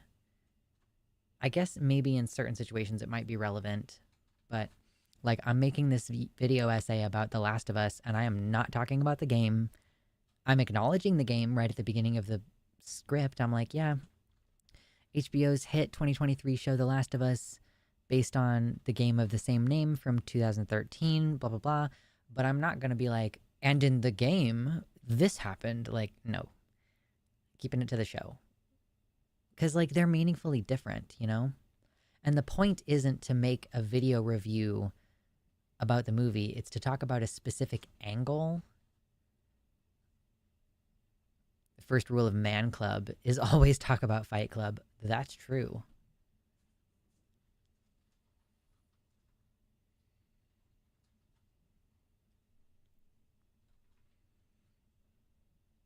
Jason Pargan has the best video essay on Fight Club on TikTok as far as I'm concerned. Do video essays exist on TikTok?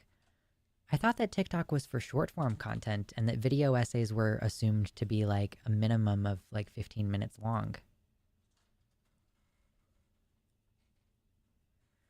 It was absolutely still awful back in the 90s. That's when Matthew Shepard was murdered, and I knew somebody who told me about his own personal trans panic story when I was a young teen because it was such a normal thing to be violent to queer people back then. Yeah. Everyone that likes Fight Club should also be required to read Invisible Monsters.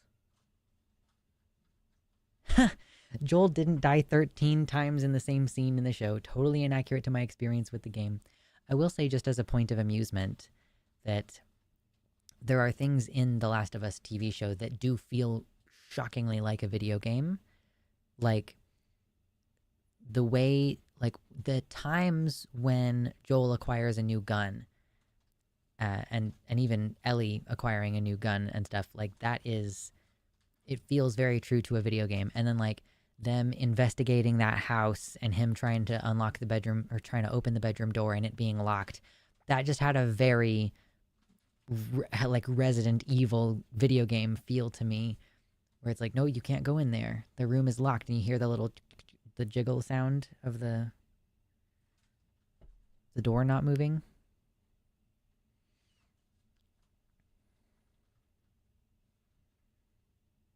I'm gonna do a gamer heresy and say I like the show better.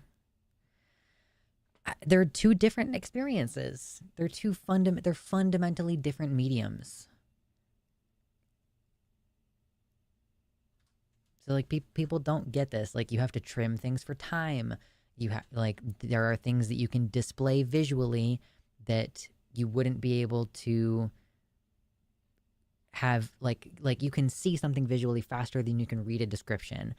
And like the thing that you're seeing visually has like a specific artistic intent, but also a book allows you to do things that you don't have the budget for in the show. Like there are so many things that are fundamentally different about a book versus a show, and between a game versus a show. Like I think that I'm at this point in my life where I would rather treat them as things that stand on their own. Now, there are things that I will not be able to separate, like, Aragon. I love that book series. I listen to it every night when I go to bed. I reread one of the books just recently. The movie was trash as it relates to the books, and also it was trash in general as a movie.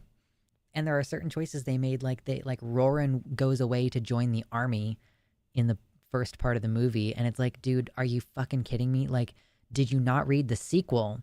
Did you not know that Roran has a huge part in the sequel? So, and then the new show is they're still working on a Disney Plus Aragon show. There's no way for you all to peer pressure my partner to start a podcast with me, but I like wish that I could have some help peer pressuring my partner to start a podcast, because we've talked about it before, like starting a podcast to talk about the inheritance cycle, Aragon, and initially talking about the books and our thoughts and theories about the books. And then as the show starts to come out, we can also be like, so here's how this compares to the books, or like, here's what we thought about the show. Yeah, there's going to be a show. There hasn't been like a ton of movement on it, especially because we had the writer strikes and everything. But as far as I know, there is still, Aragon Disney Plus. Basically, people have been asking Christopher Paolini, and he's been saying like, yes, it is still happening. I can't really say anything about it right now. New dragon show. Like, listen, they have the technology to make the dragons look good. And have you seen any of the behind the scenes stuff for House of the Dragon? They have this giant buck thing that can turn almost all the way upside down. And the actors have to be all strapped into it. It's up in the air and it's doing all this crazy shit. Like, the technology is so there for complex dragon flight to be realistically portrayed. God, it's so good.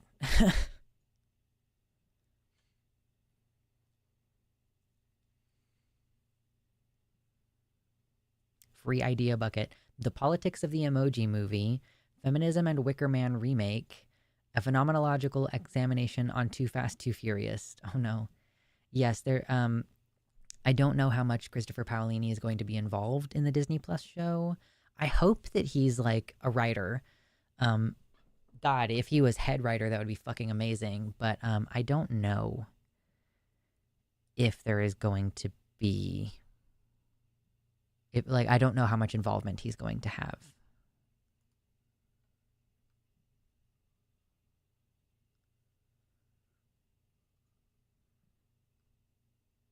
But I'm excited. Try to stop me from making content about that.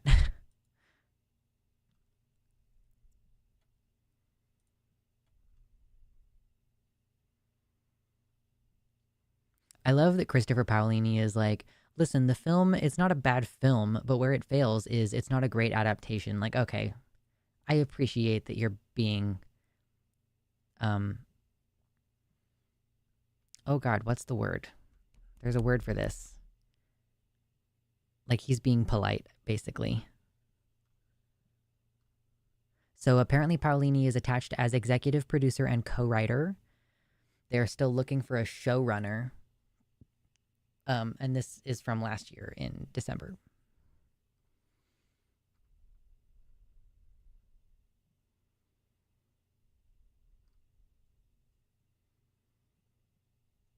Yeah, he said, some of my fans are going to hate for me to say this, but the original film is not really a bad film. But where it fails is it's not a great adaptation, and that's ultimately the problem. I need to rewatch it sometime. What if I made a video essay about Aragon? What if I did that? What if I did that? What if I put it on the list? What if I put it on the list and did that? Nobody cares, but I'm going to anyway. Honestly, I'd watch content on Aragon. You're clearly passionate about it. You have no idea. You have no idea how many hours I have spent, like, talking with my partner about this and, like, thinking about it and tweeting Christopher Paolini, like, how does the magic work? How does the magic brain thoughts, telekinesis, what is the word? What's the word for when you can talk to each other with your brains? Telepathy? Is that the one? I'm like, how does it work? And he's like, I've gotten Christopher Paolini to respond to me about stupid shit before. It's so fun.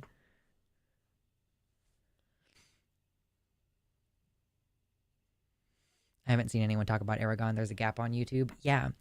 And I have considered starting a totally separate channel and doing like, so I follow Alt-Shift-X, which makes video essays about House of the Dragon and Dune and a bunch of other stuff like that. And then he has his other channel. Well, it's not Alt-Shift-X. It's a different guy. His evil grunkle, Alt-Swift-X, who for a while was doing a series where he would just kind of get drunk and read, not read verbatim the Game of Thrones books, but he would be like, oh, and so in this paragraph, this person's talking to this person, and he's all, oh, blah, blah, blah, blah, blah, and we know that later this is going to happen, blah, blah, blah, blah, blah. So I was kind of thinking about doing something like that, where I just maybe not get drunk, but just go like, hey, let me summarize this and talk about it and everything. But that could also be a podcast that I do with my partner. So we'll see.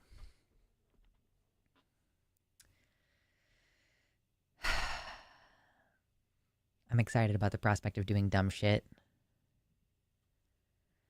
Actually, a dragon movie ranking wouldn't be terrible. I would like to hear the review of Flight of the Dragons. What is Flight of the Dragons? What would I be... which aspects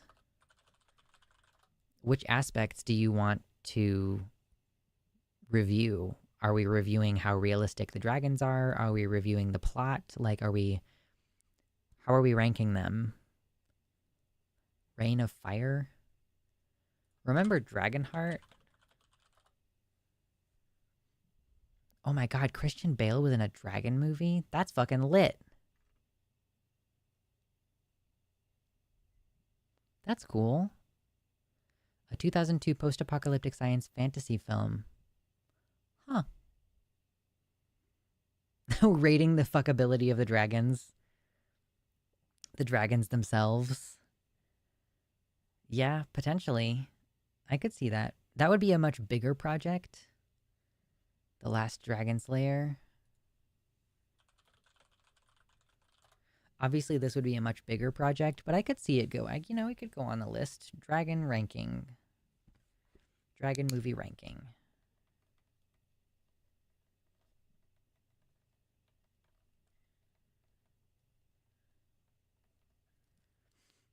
Okay. This one was from 2016. In a fantasy world where magic is being superseded by technology, an orphaned teen discovers her destiny to become a dragon slayer. Cool.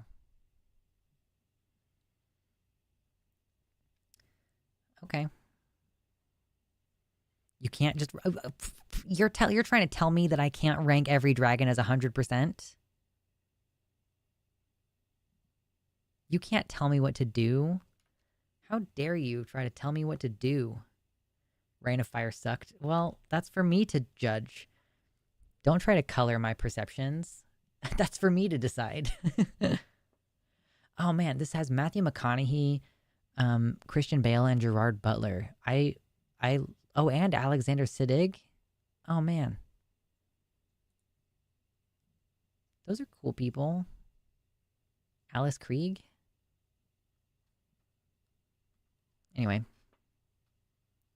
here's an idea. How about we say fuck politics and just talk cool shit forever? I'm literally working on it. I genuinely I hate talking about politics. I'm like, why did I do this to myself? You could have rating categories per dragon, like CGI, voice, lore, general vibe. Ooh, yes. Okay. Dragon movie ranking. How good is the CGI? Voice, lore, overall vibe. Okay, so we're not talking about the plot. We're ranking the dragons. How to Train Your Dragon gets a negative. I love How to Train Your Dragon. What? No, come on. Listen, How to Train Your Dragon is great. It is nothing like the book. I did read the book, How to Train Your Dragon. Fundamentally different. Like, yes, it's a Viking culture who lives on a shitty island. That's pretty much where the similarities end. That's pretty much it. It's so fucking different. But it's so good. It's one of those areas where, like, I genuinely think that the movie made the book way better. Like, or it took the concept from the book and made it way better. But yeah, I like it. Record yourself going to Reddit and arguing that the D&D movie dragon isn't fuckable. I haven't watched the D&D movie.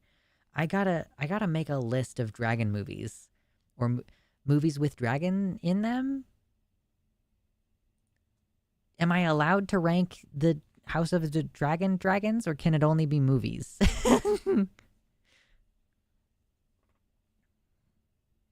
Dragons should look cool. -1 star. It's a cartoon.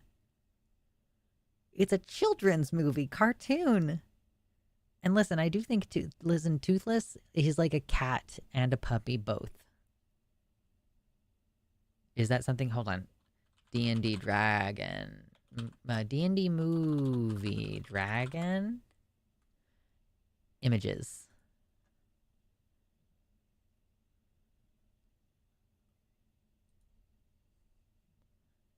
Is it this big fat boy? Is it this big chonker donker? I am having such a hard time telling which of these images are from the movie or not. Is this him? Giant, big fatty, big chunker dunker? Chungus wungus? Is that what you are talking about?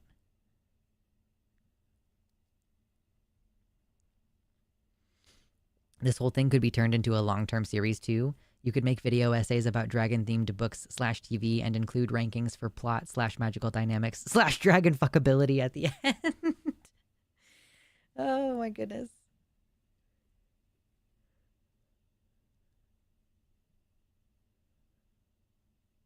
The giant white ferret dragon is best dragon. Yeah.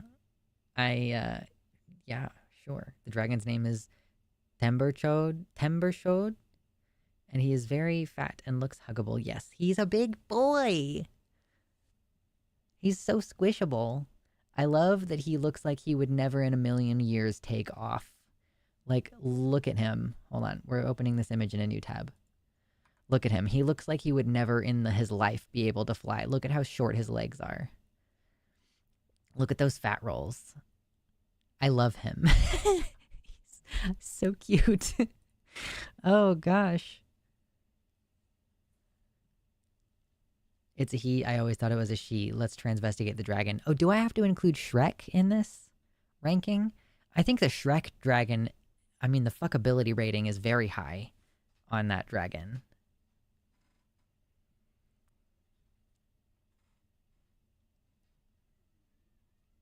The pug of dragons. Yeah, what an adorable fucking goose. What a goose.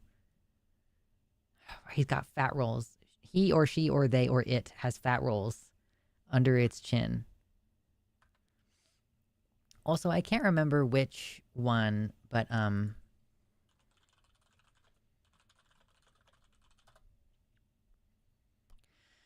Maester, or is it Septon Barth? Um,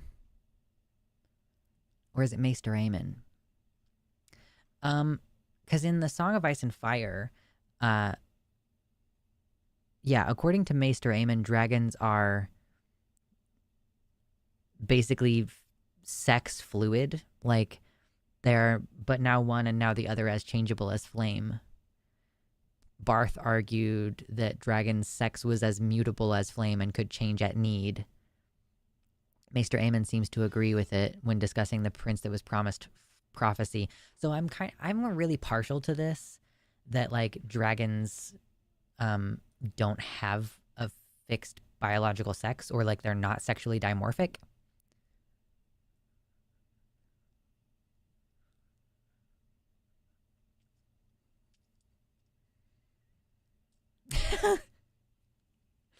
Speaking of the D&D dragon, I'm imagining a long tirade on the plot and misuse of the dragon, the implausibility of its flight, the limbs are all wrong, and also wood.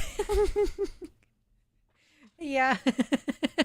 I'm trying to become a serious video essayist, and you guys are like, which dragon is fuckable, though? Oh my goodness. That tracks with reptile biology, actually. Yeah. And like, for George R. R. Martin, at least, there are some things like his dragons have no forelimbs. Like, they have wings and they have legs. They do not have arms because he's like, I'm trying to stick to a sort of, I want to stick to a sort of scientific truth within the fantasy.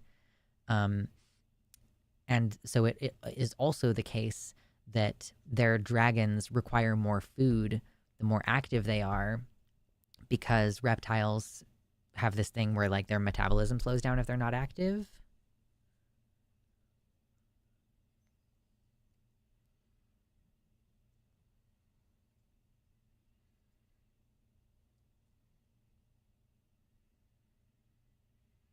I wasn't watching Game of Thrones when my father was, but one day I said, call me in if the dragons show up, and he did, and the dragon immediately died. Which one was it? That's fun. The Ethics of Smashing an Overweight Dragon, a 5-hour essay. Yes, GRRM dragons are wyvern-style dragons. But I appreciate it that, like, you know, there are no vertebrates with 6 limb sockets. Like, so honestly, like, I don't even understand the distinction, but like, I don't appreciate a distinction between dragon and wyvern unless you're like, the wyverns can't breathe fire or whatever. But in GRM's world, there's the dragons, which are wyvern style. They have flappy forelimbs and then regular legs. And then there's like the fireworms, which lived in Valyria and were like tunneling. And the fireworms, despite their name, I think they cannot breathe fire.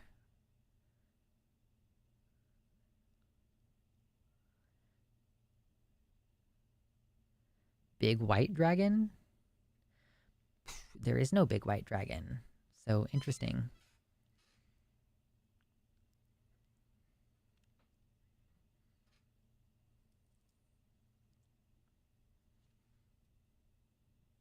If you think the fuckability of dragons isn't a serious topic, then you clearly don't understand academics.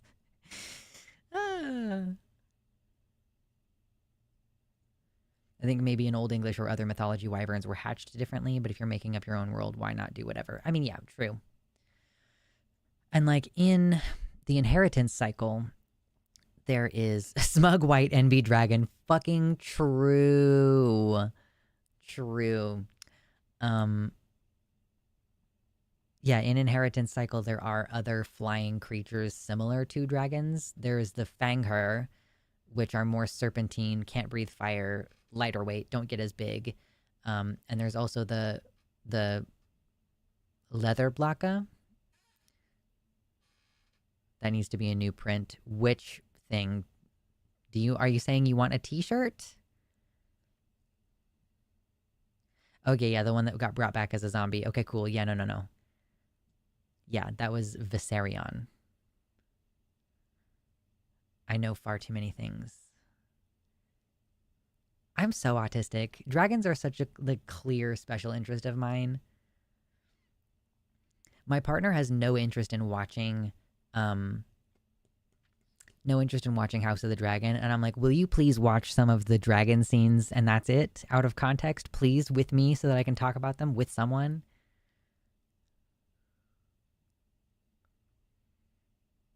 Everything you say about the Aragon books is sparking ancient, powerful memories. You're welcome. You're welcome. The smug white Enby dragon on anything. I would need to commission some artwork. And also my dragon is like black with green on him. So I don't think I saw that Discovery Channel dragon special. I did not have cable.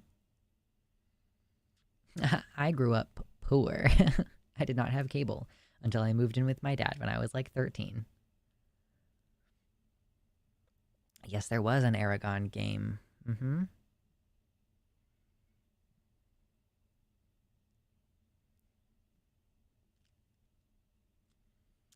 Such a hard convo to listen to and not add anything. Usually two-legged dragons are worms from my memory. Also not a dragon movie, but Guardians of Ga'Hoole is an incredible film about owls that delves deep into flight and what is required of it. Yeah, wasn't there like an Owl City song that he did for that movie?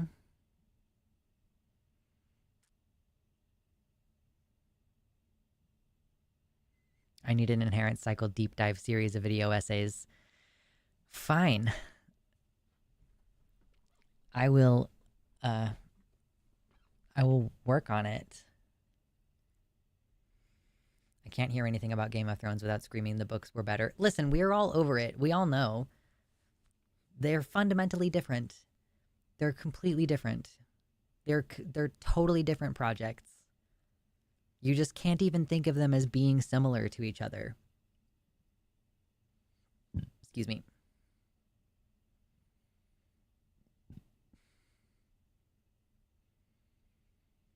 I don't think you'll get Inheritance Cycle deep dive series of video essays, but yeah, I can definitely see myself pressuring my partner to do a podcast. I would like to do a partner reveal stream before the end of the year. Show of hands. Can we get some hypers in chat if you want a partner reveal stream where I force him to squeeze in my tiny office and sit with me and chat with you on stream?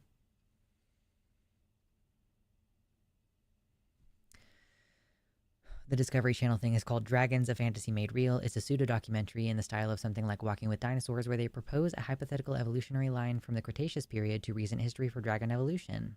That's fun.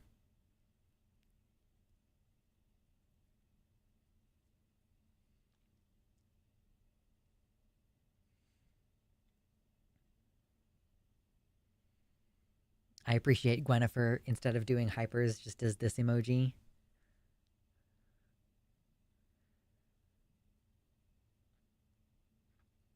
If we do that, I'm just going to title it Partner Reveal, all caps. There's an Axis of Awesome song called Rage of Thrones about book reader rage. Dude, that's hilarious. I love Axis of Awesome. I think I've only heard like a couple of their songs, but very fun.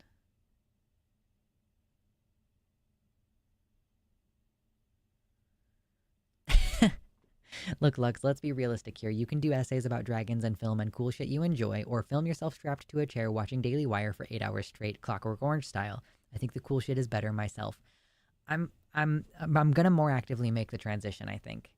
Now that I have like a nice collection of ideas, I know that at least you people are interested. And the fun thing is, you all who are here during the streams, you don't watch the videos as much, statistically, because you're already here. You already see the segment. And so you don't need to watch the videos that are uploaded to the thing. But if we just talk about dumb shit during the streams and then I upload video essays, you'll be like, oh my god, finally. Bait us in with you strapped to a chair watching and a matching title and then jump scare us with dragons? True.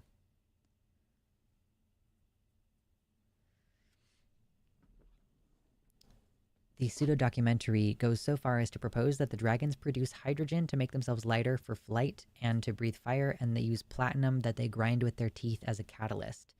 That's fun. Um, I like the idea, and it's kind of looking like this is the direction that Game of Thrones is going, or House of the Dragon is going, is that dragons have blood that's like hot oil. Like you can see inside the mouths of some of the dragons, they have like little tiny holes that the fire comes out of.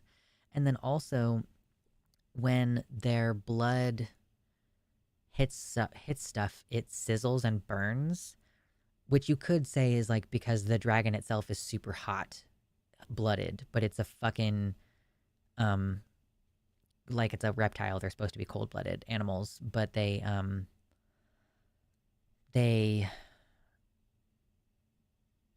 I think that it's because it's like a hot burning oil type substance in their bodies. And that like, you know how human fluids are all blood plasma? Like saliva is made from blood plasma, and cum is made from blood plasma, and breast milk is made from blood plasma. I kind of feel like it's a similar thing with the dragons, where like the functional equivalent of their blood plasma is a burning product.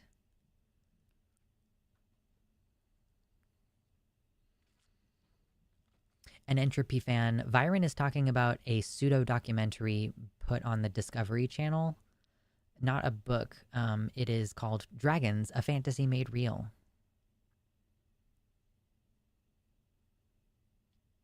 Or start an intro about dragons and jump scare us with Matt Walsh. Him in that fucking stupid ponytail wig where he pretends to be like a hippie guy. So like how the aliens have acid blood. Yeah. Basically.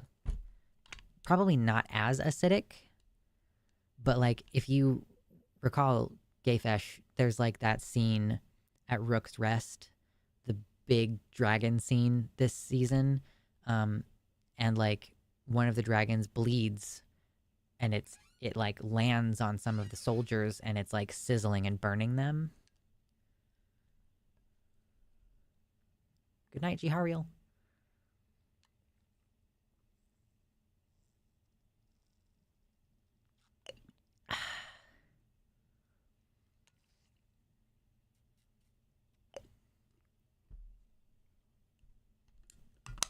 Water. I'm having so much fun today. I'm having a great time. Does anyone want to give me $5 so that I feel like I'm doing something productive with this stream?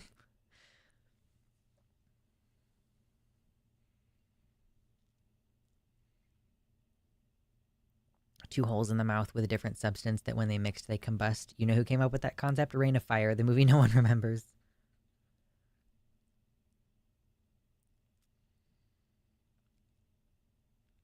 And How to Train Your Dragon has like, they have some kind of spark that they create in their mouth, and then it's a gas that they're breathing out. So there's the one dragon that has two heads, and the one head does the sparks, and the other head does the gas.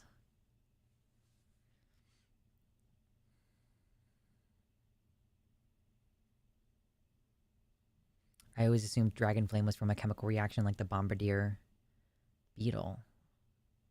Yeah.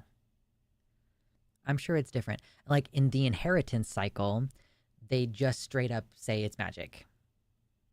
Like, and that's also how they explain the fundamentally not aerodynamic aspect of dragonflight, is basically they're just like, yeah, dragons can intuitively use magic. And so the breathing fire is magic, and the flying is magic, and the dragons also can like instinctively use magic sometimes, but like they don't have a lot of control over that. So like being able to breathe fire and fly are like the only ways that dragons can intentionally use magic. No worries, Mersh. You're still a subscriber on Patreon. I very much appreciate that.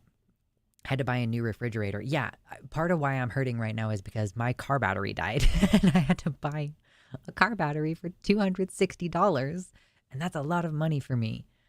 Ugh.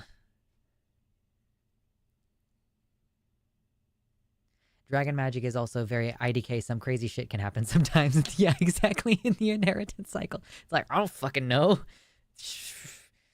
don't piss off a dragon is the lesson you learn. Like, because they can just do shit like erase your name.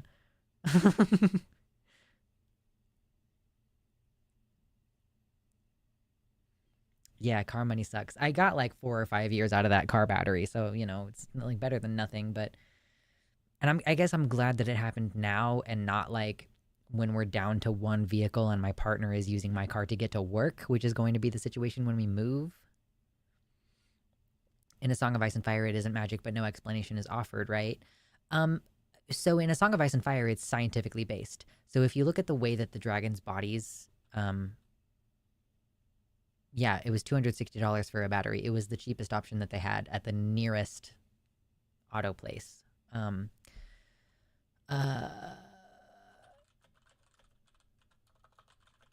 let's just look at Cyrax. Does she have a... Can we see her shape? Okay, so in A Song of Ice and Fire, they go with this like scientific explanation. Okay, so you see this giant breast here? That is a thick fucking chunk of chest muscles. Okay? So this is like how animals who actually have the ability to fly, this is how they fly, is they have extremely strong chest muscles. So I think that the dragons in A Song of Ice and Fire, the expectation is just that they physically have the characteristics and capabilities associated with flight in the same way that pteranodons had, you know? So this is not, it's not magic. It's that they just have extremely powerful muscles to fly.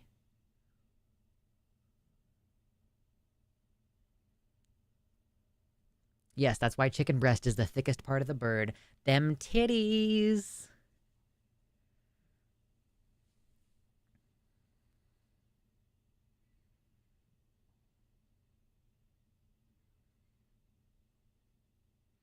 I always assumed that dragons produce some sort of oily napalm slash sea fire type substance, and IDK maybe collect flints. Yeah, maybe. Yes, the big fat titties.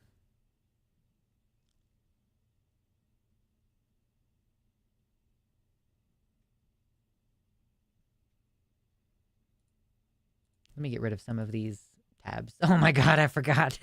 I forgot about this unit. Oh my god, I love it so much. Absolute unit. Yeah, they modeled the GOT dragons on bird flight. Yeah, yeah, yeah. They, like I said, George R. R. Martin cares about like a sense of scientific realism in his story. So, yeah.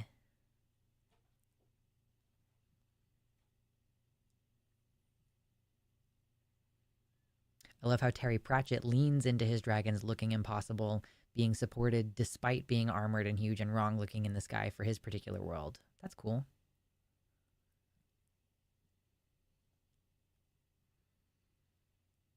Should have done bats.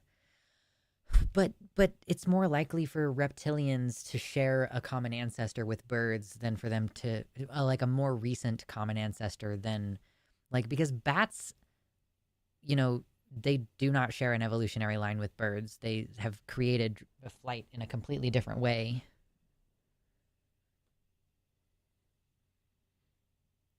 Excuse me. Although I guess there is something to be said about like the giant skin flap as opposed to feathers, but it's like dragons are just like what if dinosaurs developed flight but didn't develop feathers? Daenerys' whole thing where she went into the fire and the dragons hatched was definitely more of a magical thing. No, yeah, I mean, this is the thing is like I think that George tries to balance things where thank you God, there's 45 people here just listening to me talk about fucking dragons. I am hype for this stream right now. Um like there is a scientific realism to some of the fundamentals of how the world operates, and then there are these very, very soft magic, incidental. And he describes Daenerys hatching those dragons as a miracle. Like, it's not something that you could repeat. It's like, and it's not even something that fits into what we traditionally understand as like the way that magic works in that universe. I love feathered dragons. I have not seen it done in a way that I like.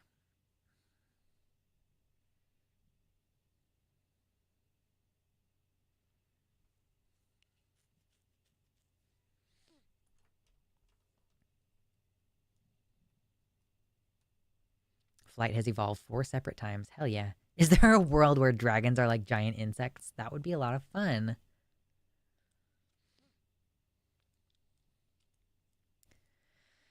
And that is one of the big differences between A Song of Ice and Fire and the Game of Thrones show, is that there is a lot more magic in the books. You know, there's Lady Stoneheart.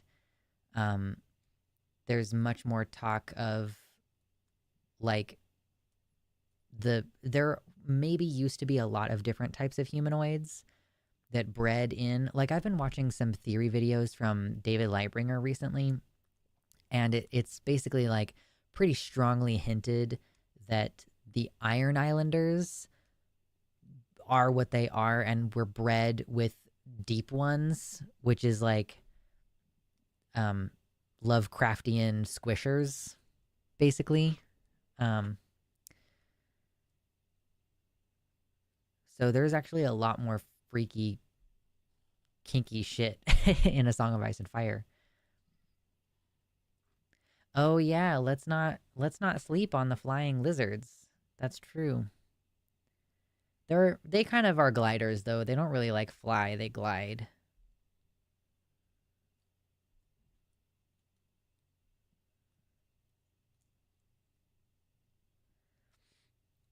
Gorgeous. I'm having so much fun. Thank you all for letting me talk about dumb shit for like an hour and a half. It's very gratifying. uh these are the things that I actually care about.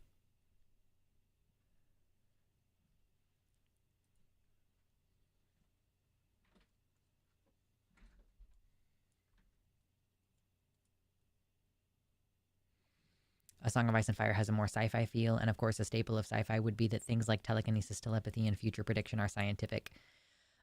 Yeah, even the dreamers, it seems as though there's an association where the dragon lords who dream the future are typically bonded to dragons. And there's lots of theories about like how dragons came to be and all that in that series. Like a lot of fan theories. This is the problem, George, with taking 13 years to write The Winds of Winter, is that you've given us too much time to like read and reread and dig in and hypothesize and theorize. Like, this is the A Song of Ice and Fire theory community is fucking crazy. They've just got so much going on. Tiny flying lizard and flying squirrel dragons would be adorable, though. Yes, it's true. It would be adorable. I was kind of thinking of pivoting here and maybe spending a little bit of time doing one of these Trans 101 ideas that you all helped me come up with a while ago. Winter has been coming for 28 years. It's true. We're very close to winter. Very close. And I really want to do these on stream instead of like sitting down and recording during the day when I'm not streaming, because I know that I miss things and I want to be able to have your commentary going on with this. Like, so I kind of want to just pick one of these and do one, because otherwise, I mean, probably, and we should do 2 of them.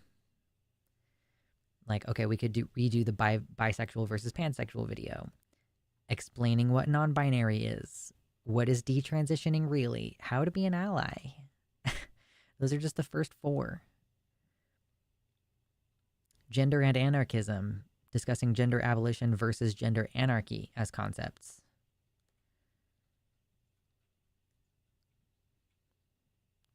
Not only were there multiple humanoid species, there clearly still are. The children of the forest are a different thing, and in the books, the others are pretty much aliens. And there's giants as well. The Skagosi seem like they might be kind of not really human.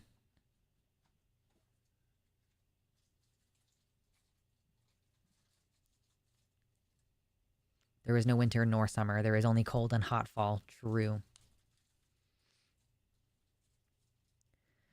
So, yeah, instead of doing like, well, we could do like one newsy segment too, because I wanted to talk about this article from Pink News. And also, didn't Pink News just discredit itself? Like, they were like, we're not going to talk about trans news because that doesn't have anything to do with what we're doing.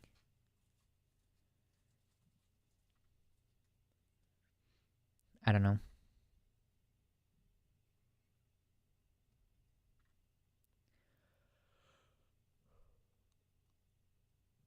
Ugh.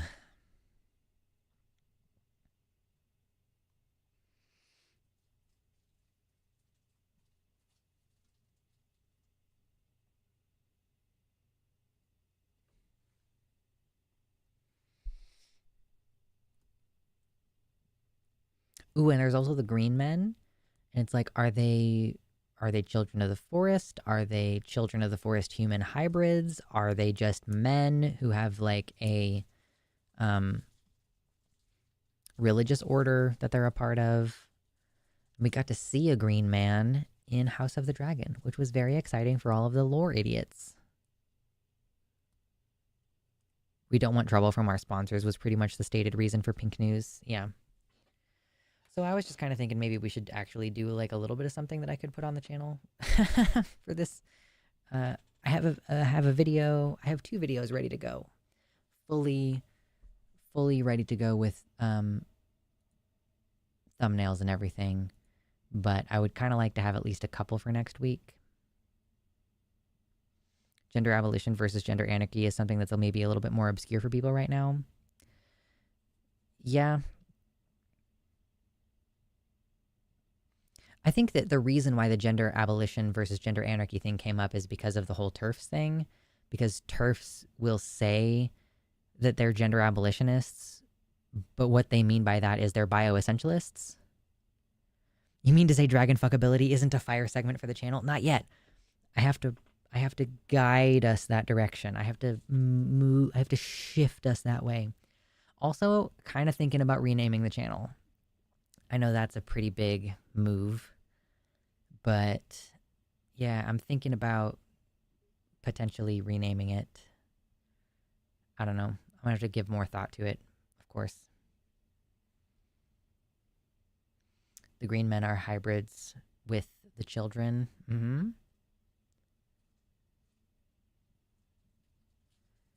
Hey, you know what, Dolly Greaser? Take care of yourself. That's what I have to say to that. Do the post-primaries centrist pivot? Like, do you mean the segment, the like me bitching about Kamala earlier? Do that as a segment on the show? Is that what you're saying? Because I kind of intended for it to be, I guess, sort of.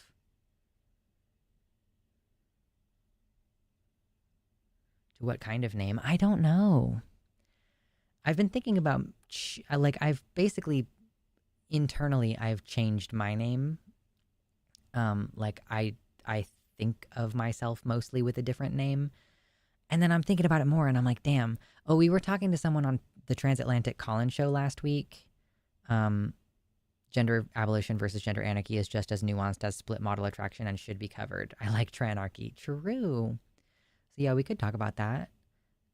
It's not really a 101 topic for sure. But so we were talking to someone on Transatlantic Call-In show who asked, how can I explain moss gender? And I was like, fuck, that goes hard. My God, that goes hard. I think Moss as a name would be so fucking hardcore. My name is Moss. Are you kidding me, man? That's fucking cool. I would love, I'm like, am I, I need to explore some name concepts here.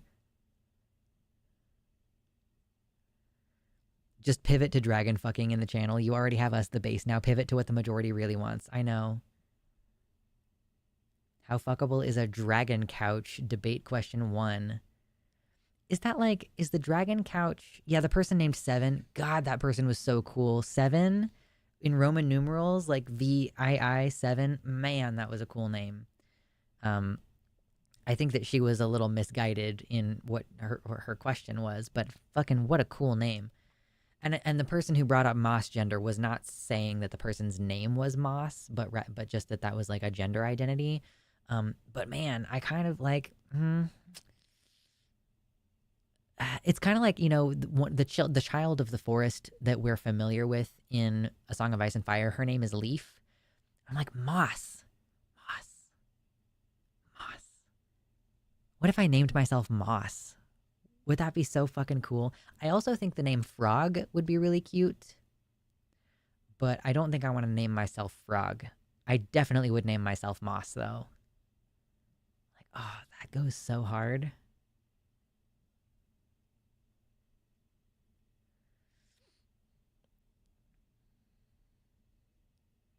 Yo, Moss, how you doing?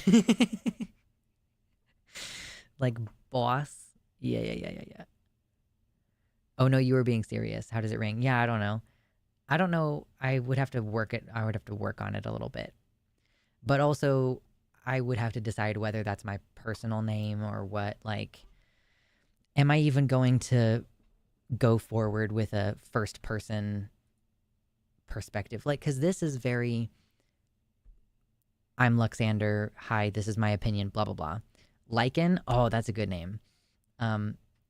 But, you know, as I'm writing this script for The Last of Us, I'm trying to avoid I statements. And, like, there is no part of the script where I'm going to introduce myself and say, hey, I'm so-and-so. This is what the channel is. Like, so I'm kind of moving away from presenting myself in the fore. At least I feel like I am. So, you know, I think that renaming the channel would be quite difficult. Like and subscribe, true.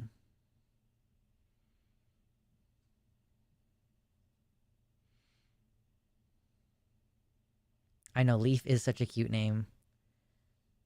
I love single syllable names. That's like why I named myself Luxander, because Lux is a good like single syllable nickname. One of my cats is named Lycan. True story. My grandma named it and never explained it. Fairy moss is actually a lichen, never forget. A hybrid between planta and algae kingdom. My cousin married a girl named Lakin. Yeah, that's such a white person name, Lakin. So lichen isn't that far off, true.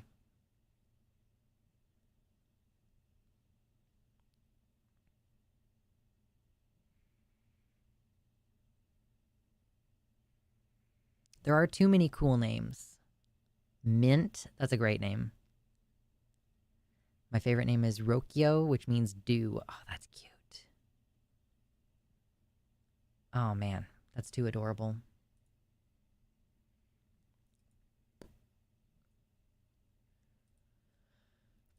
Okay, hold on. Let me get rid of some of these tabs. I don't need them.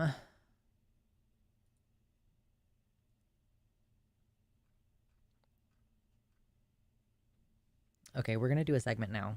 Okay, are you ready? We're going to do a segment. I'm going to drink some water, and then we're going to talk about pink news. Might not be a very long segment, but we're going to do one. I really liked Stone Phillips as an anchor name. Stone, that's a good name.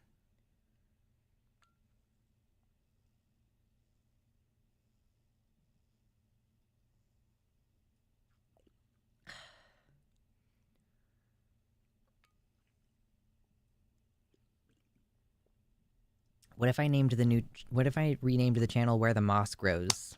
That has nothing to do with anything that I'm going to be talking about on the channel.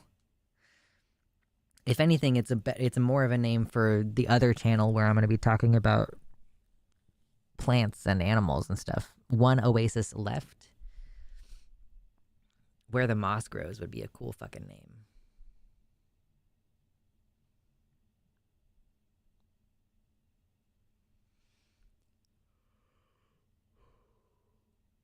Ugh. Did y'all know that they're going to try to make a new Harry Potter?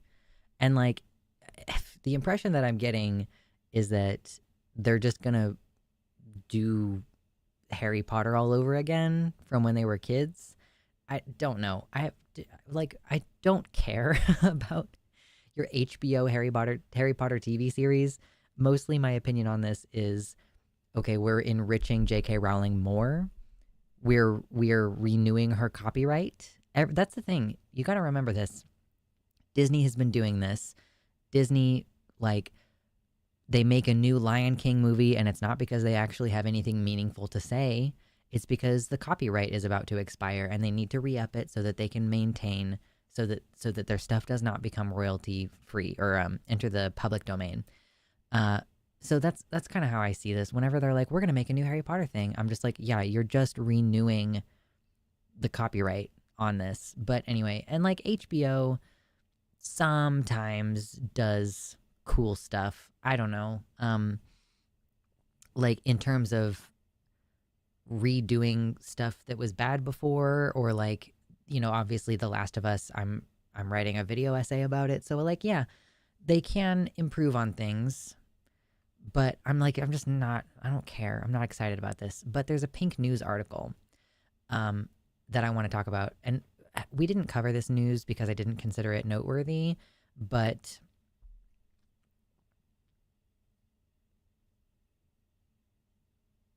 Pink News, the head of Pink News recently said that they were going to step back from covering trans-related news because, oh, it has nothing to do with what our mission statement is. Like, oh, these transgenders are hijacking the LGBT or like the queer movement.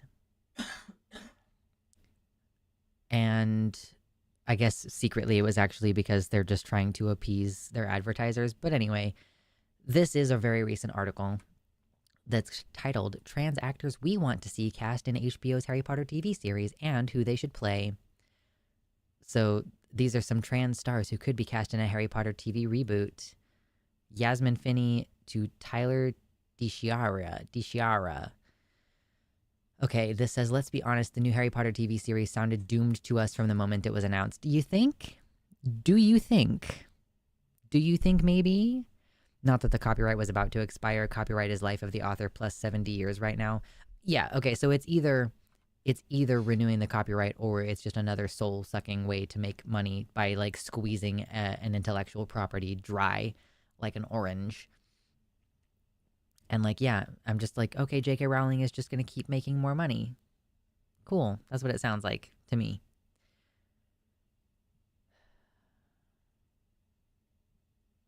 Honestly, I kind of, yeah, okay. I'll think about it. The middle dude looks like Chad old school Harry. Yeah. How many trans people want this too? I don't even know. So for starters, when production begins next year, it will be doing so in the shadow of its creator, she who shall not be named, and her online comments about the trans community. Secondly, it will arrive in a world that appears to be increasingly intolerant of adult Potter fans. When a large group of self-styled Potterheads showed up at King's Cross Station for the annual Back to Hogwarts Day announcement earlier this month, despite it already being announced that it wouldn't be going ahead, they were left devastated. But while they moaned, the internet cackled. I actually do think that's hilarious, and it's true that, I mean, there is a stigma around being a Disney adult. Like, for sure, it is not cute in this day and age to be a Disney adult. It's like, I understand it's like comforting and familiar and everything, but it does make you look like a little baby who is not in therapy. Like, personal opinion. And it's even worse with Harry Potter because, with Disney, there isn't even like a clear thing you can point to, like they're explicitly transphobic or whatever, like it's not like Disney ties back to one person who is a terrible person. We're just looking at this thing as like, and like, yeah, Disney is called Disney. It's named after a guy. He's dead. But you can't look at Harry Potter and not think of J.K. Rowling. Like, they're entwined.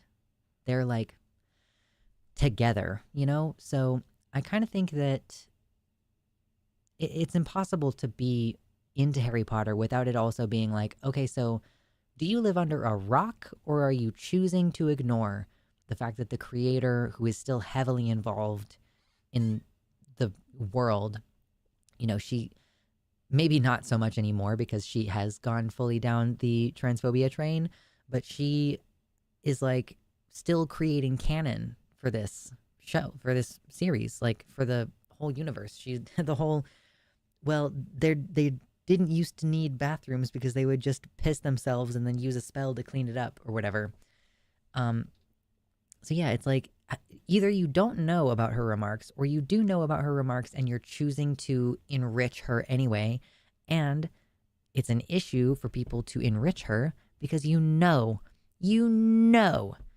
that she is spending money on lobbying against trans rights in her country. There's no way that she isn't donating to political candidates who are anti-trans. There's no way. There's no way. So yes, I do think that there's like a justifiably not very much tolerance of adult Harry Potter fans, but and it also again has that same feeling as Disney adults where it's like, yeah, I get that this is something you grew up with and it was comforting and it's familiar and everything, but it just makes you seem like an adult who is not in therapy. It just makes you seem like it makes you seem like you are still mentally in the place that you were when you were 14. That's just how it comes to me. But anyway, one social media user posted, I feel like society has got too focused on criticizing Disney adults when Harry Potter adults exist. I just think going to Disney World is significantly less cringeworthy than crowding into King's Cross for an announcement about a train that doesn't exist. I mean, that's true too. King's Cross Station is just a normal train station. So you have to consider that that's part of it too. It's not like they went to Universal Studios Harry Potter World. Is that right? It's Universal Studios. They went to just a random place where people have to go to get to work to wait for an announcement. Is it Disneyland? I don't know. I can't remember. Yeah, I agree. As an adult, if you were still making the choice to support Harry Potter, you're saying you value your comfort fiction over the real lives of trans folk. Yeah. Like if you already own the books, whatever, it is Universal. Okay. If you already own the books, it's whatever. If you already own whatever, if you already have the tattoo, it's whatever. But I do think you should be ashamed. Like, and you shouldn't be giving her more of your money.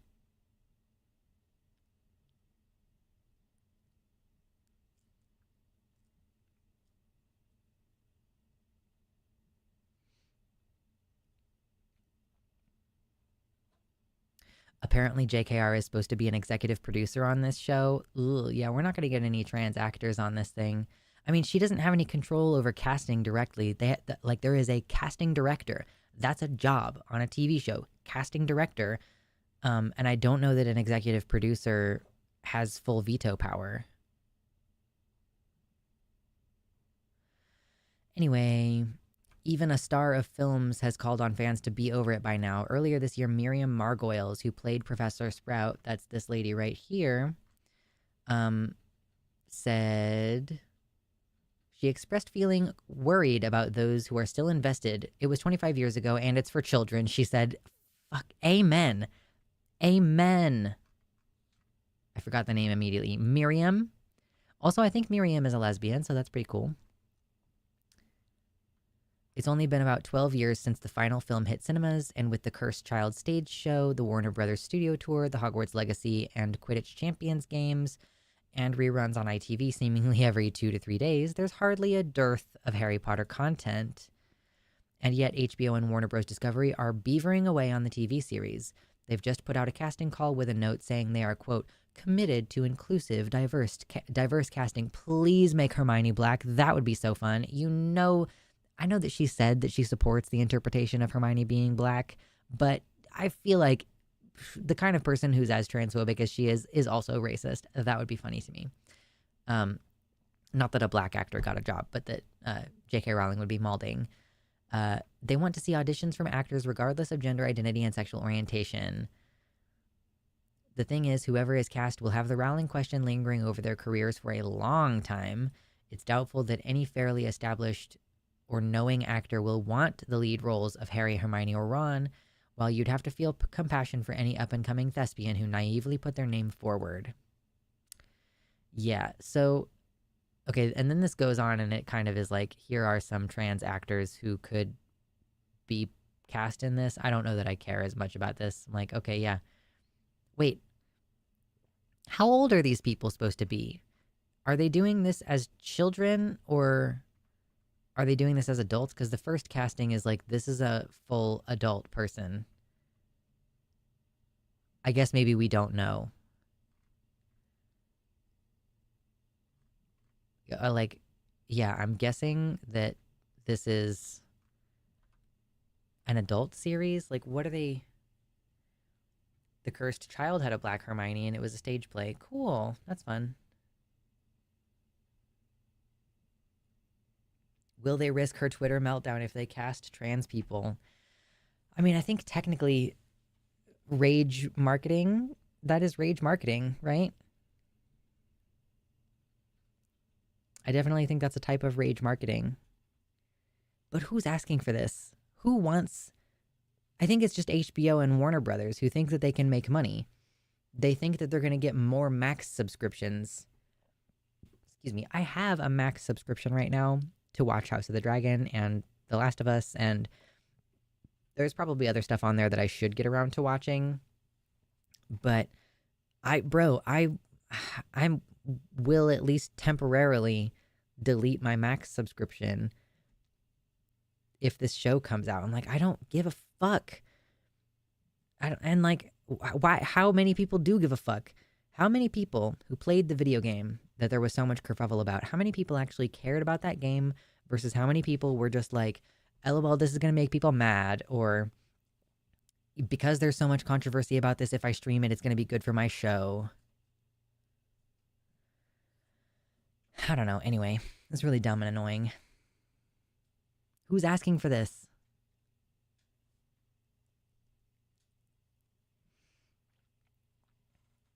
I agree that it would be funny if you cast all trans actors, but also, why?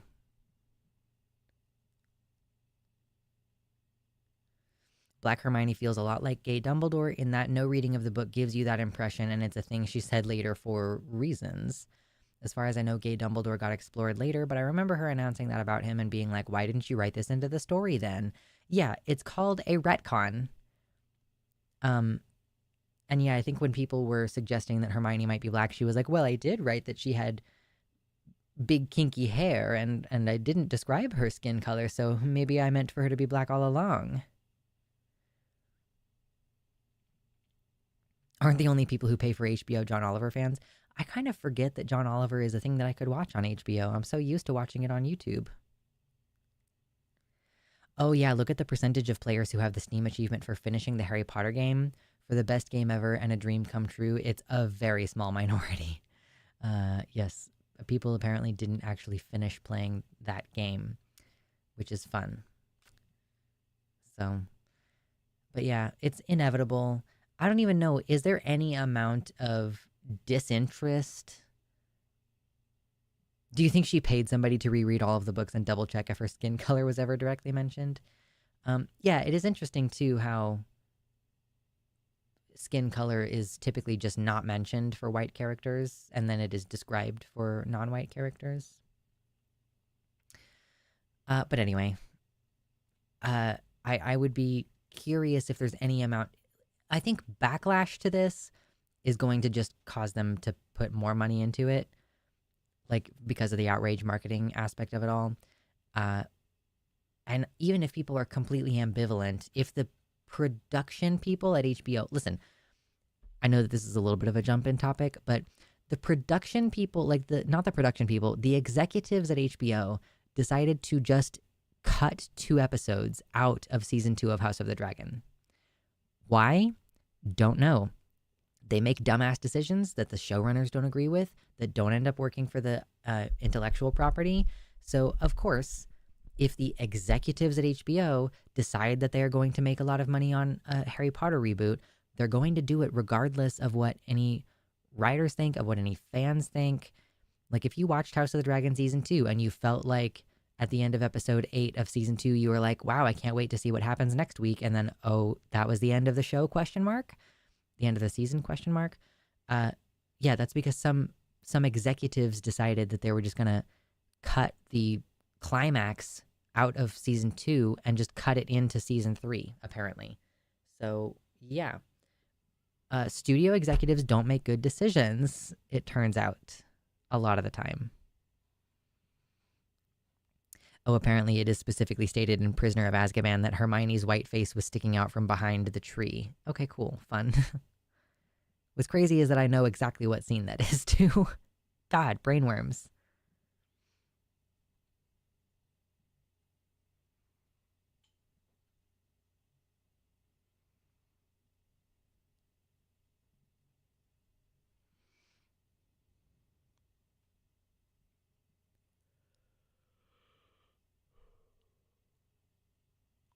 Ugh. There's also a question here because the Fantastic Beasts movies fell off a financial cliff. I'm sure that they will blame that on Johnny Depp. You know, like I think that they would attribute that to the controversy surrounding him as opposed to like a rapid disinterest in the Harry Potter franchise.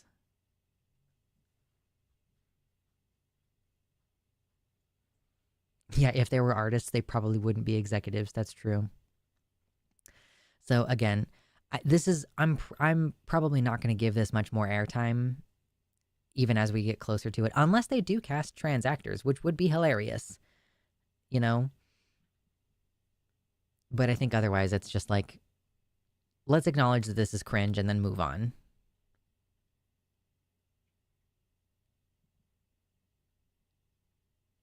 Okay, hold on. Let me get this into my notes because I didn't.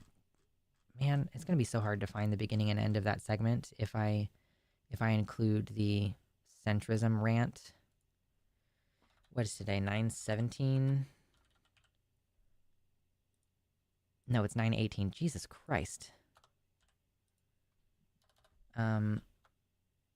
Centrism rant? Question mark. Okay, but then for real though, in my notes, we're putting pink news. Harry Potter trans actors dumb. Cool. Now I've got that in there. What deity would you pray to for the removal of brainworms? Pray to the god of bugs. Oh shit, where the moss grows is JKR's walls. True. Mads Mikkelsen, isn't he the bad guy from Doctor Strange? Mads? Yeah, he is. He super is. He's exactly who I thought he was. Bad guy from Doctor Strange. Get off me. Okay. Okay, y'all. I need to run to the restroom. I'm going to be right back. Hit the like button if you haven't already. I'm sure we'll find something interesting to talk about in the next hour, because we do have an hour. He was also Hannibal in Hannibal. Nice. Okay. Don't go anywhere or I will cry. Okay, bye.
Can't believe 10 of you left. That's so disappointing.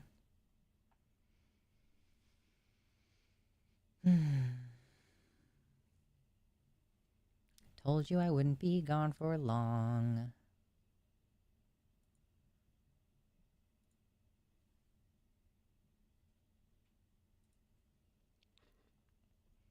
My throat really hurts. Ooh, you know what? I think I have some cough drops. Oh, I do. Yes, I found them. Been here the whole time. Good, Kitty Tick. You're a real one. One of the good ones. I know, the 10 unfaithful ones. I'm just gonna eat one of these, Fisherman's Friend extra strong lozenges.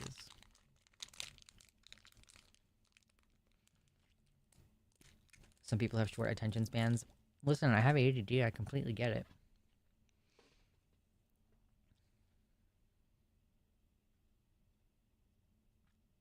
Accidental AMDR segment. I'm not going to do that. It's disgusting. I'm sorry. Okay, we did pink news.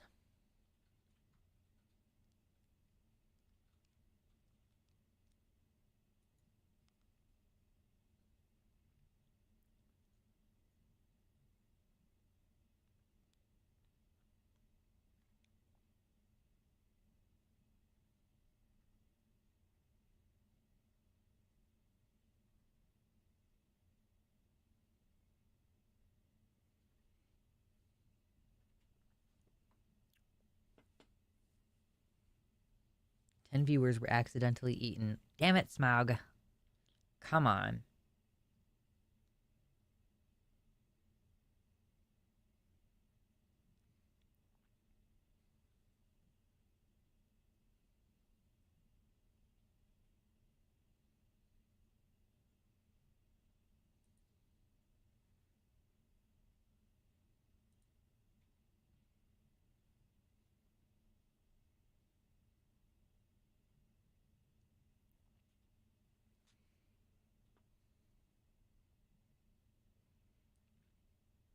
Sorry, baby was hungry. Well, guess what? You're fired.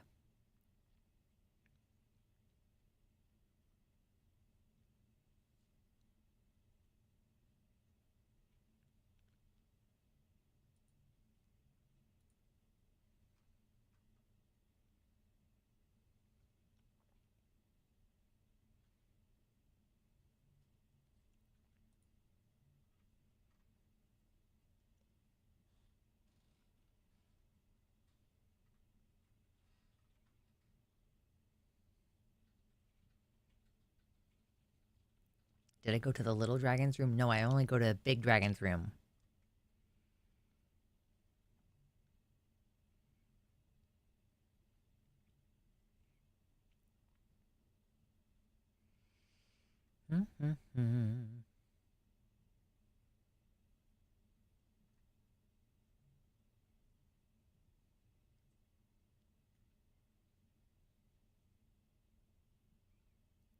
You can't fire me, I quit. There's more money in Chimera wrangling anyway. Chimera wrangling, you have fun with that.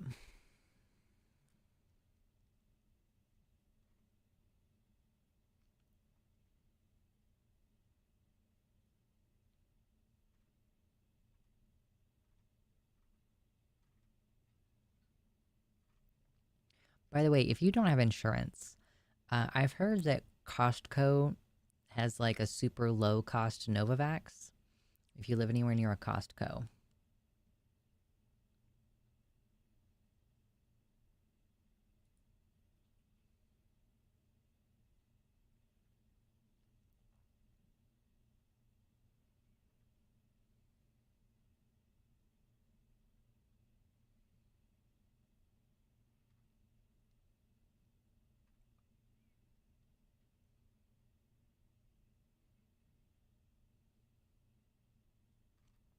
Manticore taming sounds pretty hardcore.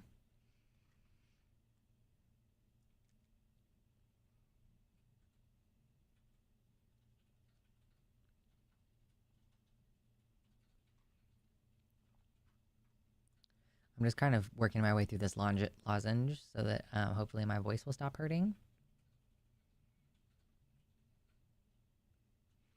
After stream, I'm going to get some tea. After stream, it's time for hot tea.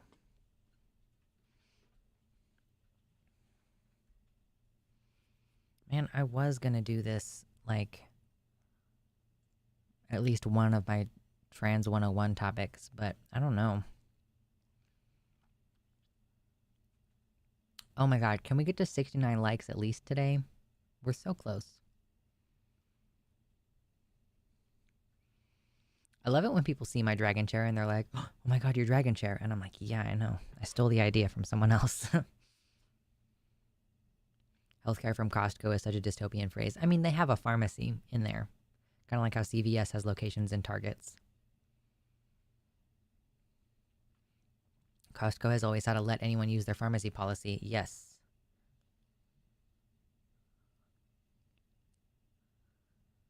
Hot green tea sounds fabulous. Yeah, and I'm going to put honey in it. I might even ask my partner if I can use some of his coffee blossom honey.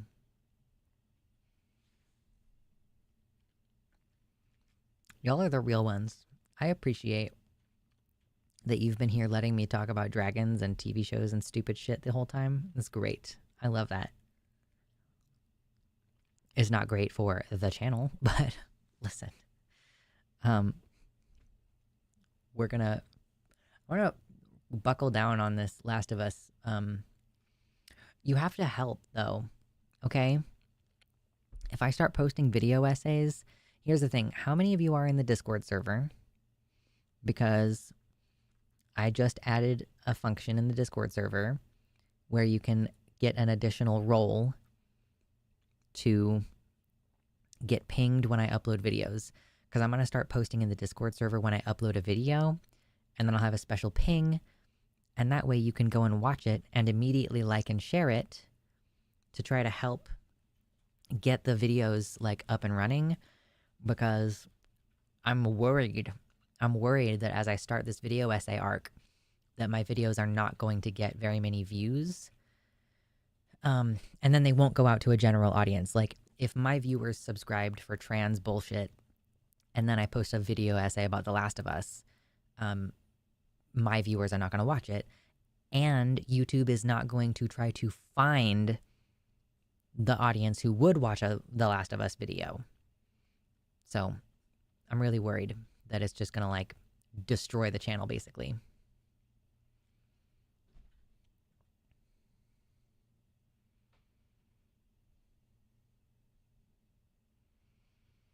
We had fun and everyone needs a break every now and then. Yes, even you. I mean, it's tough because, like, technically I am taking a break. I'm not streaming on the weekends, but instead I'm hiking for 10 hours each day. So it's not like I'm getting rest that way either. And we did technically do at least one segment, perhaps two. And I was thinking about doing, one of these Trans 101 things, but I feel like I would want to have more viewers so that we could have more comments on it. I'm not social enough for Discord. Listen, you don't even have to be in the Discord for social reasons. You can just be in the Discord for getting notification reasons. Or you can hit all notifications on the bell. Ring the bell. Where is it? Oh, is it over here? Hey, ring the bell right next to the subscribe button. Or wherever the fuck they've moved it now. I know, wow, I have a Discord.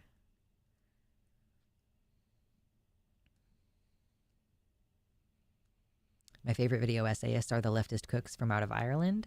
They do 1 to 3 hour topics. I think it's doable. I love video essays. Chances are they won't at first, maybe. One technique would be to have shorts ready with little parts of the longer essay video, because YouTube lusts for people that use shorts. I mean, it's interesting. I've actually thought about this a bit, and I used to put so much effort into making YouTube shorts. And I've really fallen off the wagon on it because I'm like, I don't actually know that this is helping the channel. It might increase the amount of subscribers that you have, but it's like, is that increasing the amount of subscribers who are watching your long form content? You know? If people are subscribing for short form content, are they going to sit for a live stream? Or are they going to sit for a 1 hour long video essay?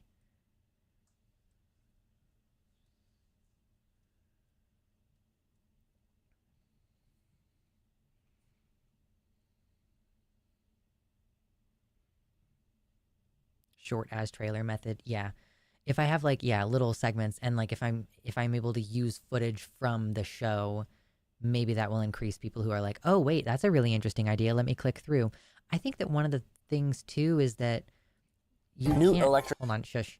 I think have you ever noticed that the field shush. I think for the descriptions of these videos, oh, I guess maybe they can. You see, gas isn't actually. No, what are you doing? New electric. Shut up. Yeah, so links in the shorts description, you cannot click them and go to an actual link. Like, it doesn't do that anymore for whatever reason. But maybe if you link out to a specific video, it will still click it. I don't know. I was trying to look at some shorts on YouTube. Does anyone really subscribe for shorts anyways? Yeah, I don't know. It's a question. I'm sure that I will. If I'm putting all this fucking time and energy into doing a whole video essay, then I'm sure there will be... I'll be more readily able to identify parts of the script that could make a good short.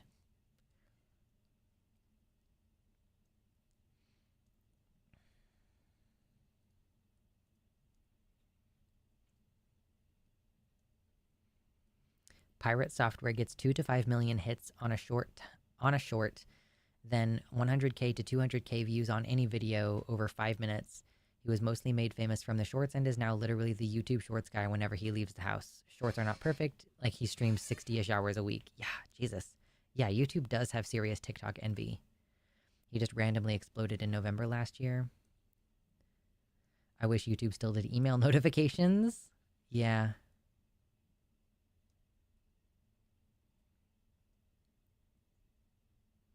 Went from 50k subs to 1.5 million in 2 months. Jesus.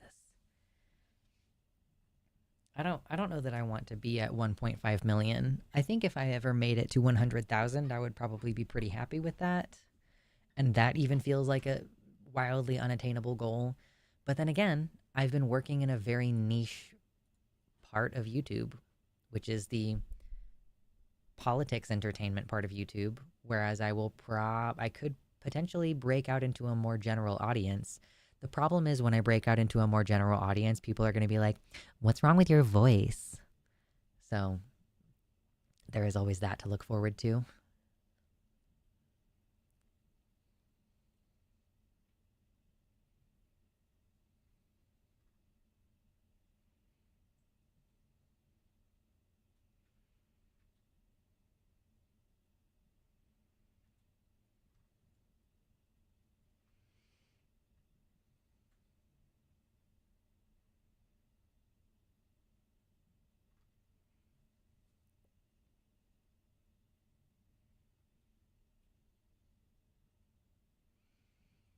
We won't give you a choice. Video essay comes out, we push you to the moon, you have 4 million before you can blink. And yes, that is a threat. Oh, God. Calvin Guerra be like, oh no. What did I say that reminded you of Calvin Guerra? Your channel could oh yeah, the voice thing. You got it. I got you. Your channel could literally be named I Am Non-Binary and people would be like, so are you a boy or a girl? Dude, so honestly, does Where the Moss Grows... do you think that that's generic enough? Or like, not I don't know. I do kind of want to potentially pivot on that. Where the Moss Grows. And then it's just a fucking video essay channel about TV shows and movies.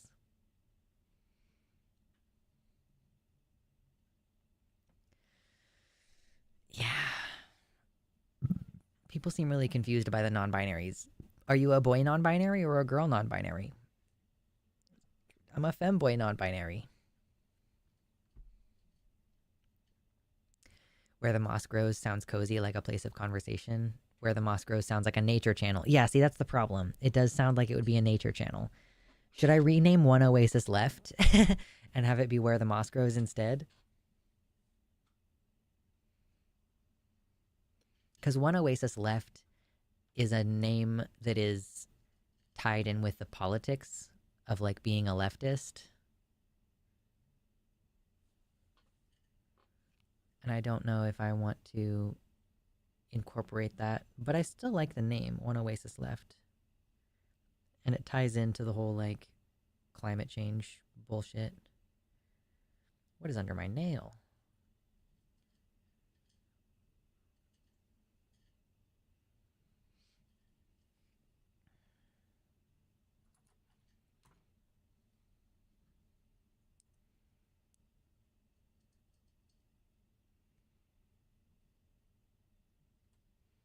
There's some weird black schmutz under my nail. I don't know what that's from.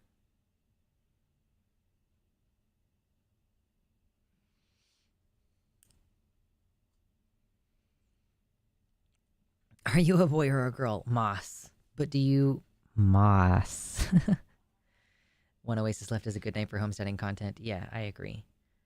Where the Moss Grows does sound like a nature channel, though. So sad. I don't know what to rename the channel to. What if it was just Moss? Is that a YouTube channel already? Moss.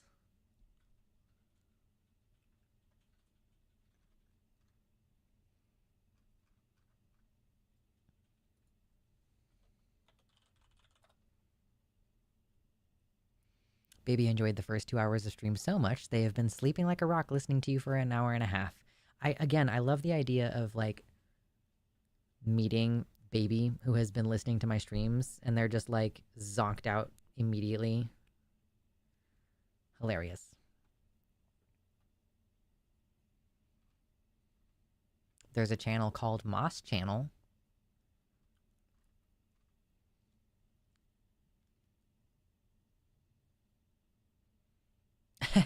Gayfesh says, you know what's wild? I was wondering for years why I was like identifying so much with some of the experience of trans people, but not all of them. And I just kind of forgot about non-binary as an option. But now that I came out as agender, it's just all done, LOL, because I don't have a gender to identify with or make an identity. Like the flag is cool, but I don't even feel the need to seek out an agender community. True. Me too. Yeah. Like I'm agender. I don't fucking care. And in fact, okay, this might be controversial for this group of people, but I kind of feel like I have no desire to be around queer people sometimes. Like I'm in some crochet groups on Facebook, and there's one that crosses my timeline sometimes, and it's like, would you like to join this group? And it's like queer crocheters, and I'm like, God, no. No.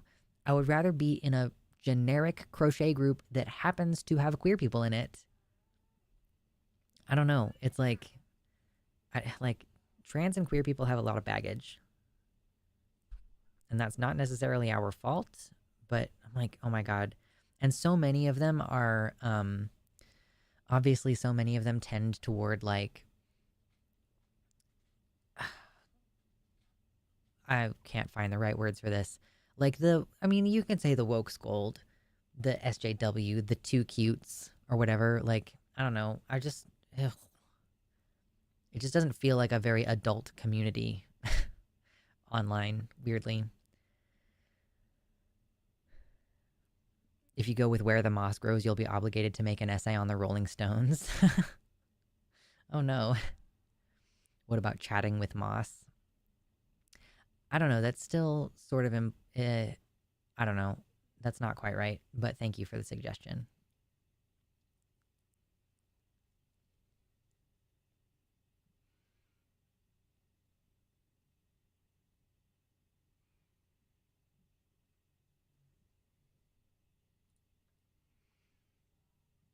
I do think it would be fun to change my public name to Moss, though. I do think that I might do that. I might do that.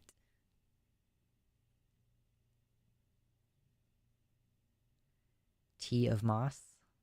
Moss tea? The Dragon's Den, you got the theme going already.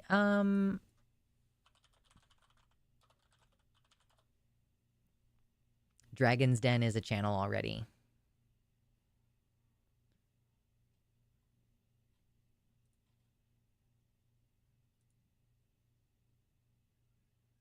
created by Nippon Television Network Corporation.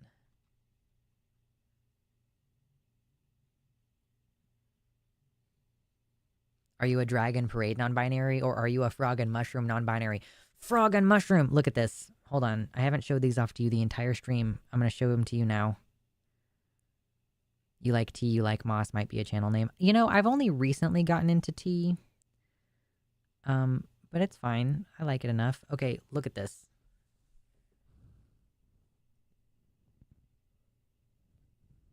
I know it looks kind of bluish, but those are like purple.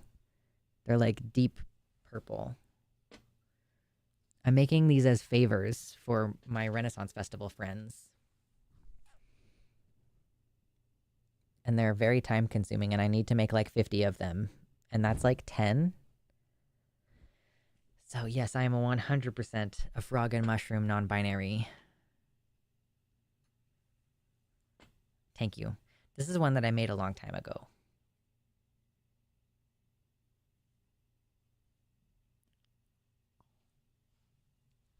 As a fellow crocheter, I'm sorry. Yeah. Yeah. Technically, I already gave some away last year, so maybe I might only need to make like 45 of them. But yes, to be fair, I did give myself a head start last year because I made a bunch of bottoms. So I just need to like finish making the tops for these and then make like 25 more of the bottoms and the tops. So, and I need to fucking finish it soon. I might just bust ass tomorrow because I don't have any video work that I need to do tomorrow during the day. And then I'm going to be on the Transpositions podcast show thing. Ooh, hey, 69 likes. Nice. I'm going to be on Transpositions in the... Ooh, that's an interesting idea. Those would make cute closures for a tunic. You mean like in the sense that they could be buttons? I was kind of thinking of suspending this one. The shirt that I'm wearing has like a little boob window, and I was thinking of suspending this in the boob window. Like suspending it in the boob window like that, you know? Anyway. Yeah, but asking the tarot deck is an interesting idea. Whichever card comes up plus moss in some way for the name, I'm gonna ask the tarot deck what it thinks. Technically, buttons aren't period for Ren Fair. I made a bunch of bottoms would be a wonderful clip for a moss out of context video. That's for you all to do. You all have to clip. I gave you, you all have the ability to. You have permission to do clips.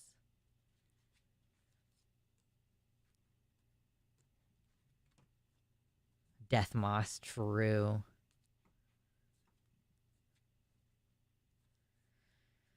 Oh my god. I feel like I need to give this like a nice solid... My cards don't shuffle very well, so I'm sitting here doing this thing. Because my cards don't shuffle very well. What was that? Oh, that was the box. No!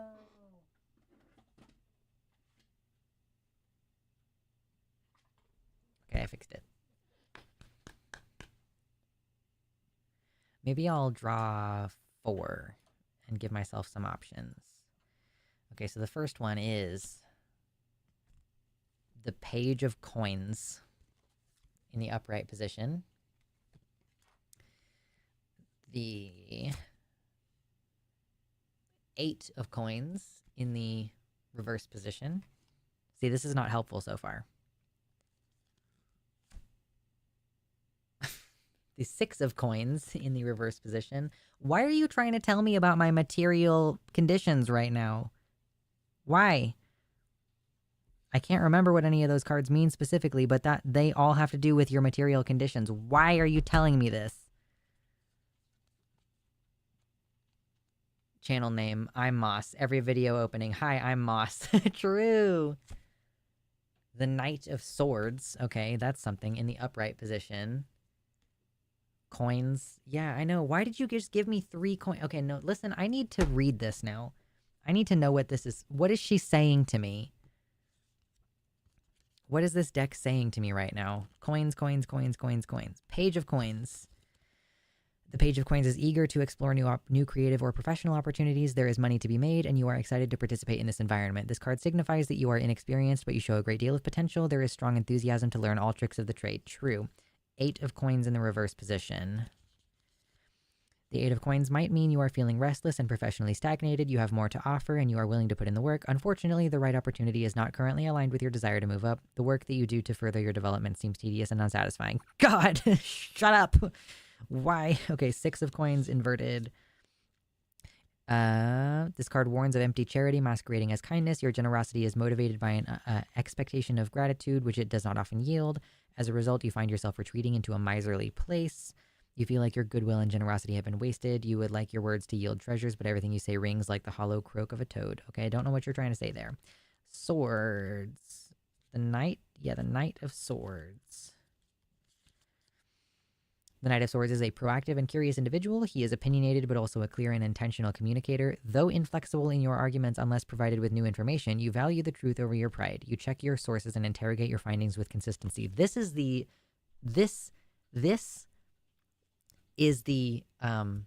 you're a skeptic card, which is absolutely true. Yeah, is she telling me I'm about to make a bunch of money if I just roll with this? I don't know. But this card says you're a skeptic. And it's true. Like, okay, that didn't help me get any clarity on naming the channel, but that's not really what it's for. The Knight of Moss. Gwynnifer. What? The Knight of Moss. Like Knight, the Knight of Moss? What? That's fucking cool. I have 2 special tarot decks, a nature-based one and a Fairy Tales of the World-based one. Yeah, this one, this is like a queer-coded one. It has like 4 lovers cards, and you choose one.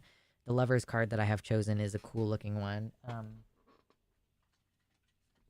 One of them is being used as a bookmark right now, but then there's this one, which is 2 ladies, and this one, which is 2 kind of feminine androgynous individuals. Knight of Moscow is pretty fucking hard. Listen, that's what I'm saying.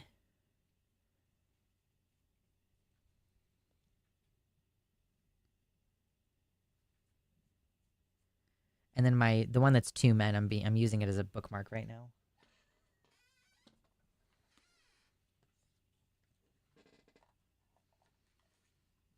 The Knight of Moss. That's insane, dude. What about I don't know, the Moss Dragon? Is that one? Is that something that could work?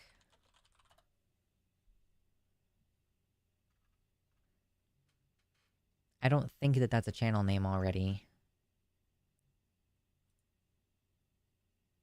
Moss Dragon Gamers has 10 subscribers.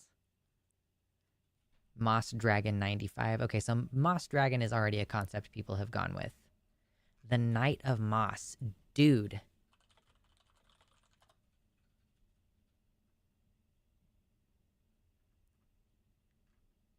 There are no channels called the Knight of Moss. Okay, I'm going to pull another series of cards, though. I want to see the Mossy Dragon. That's a good idea. Let's see. The Mossy Dragon.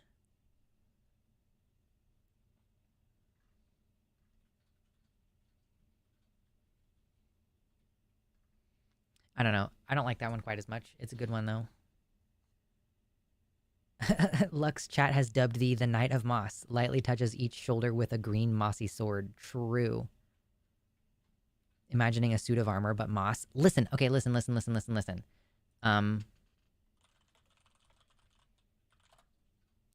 This is already a genre of stuff that you can buy. Oh my god, why is that picture so small? Kill me, dude.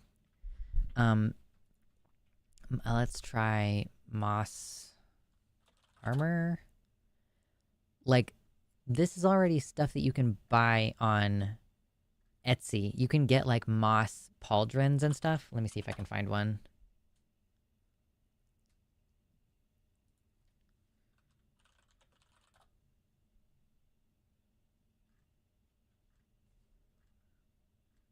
Jesus, maybe it's just the Facebook groups that I'm in. I've seen moss corsets and like moss pauldrons. It's like brown leather and then there's like moss on it, and it's so fucking cool, dude.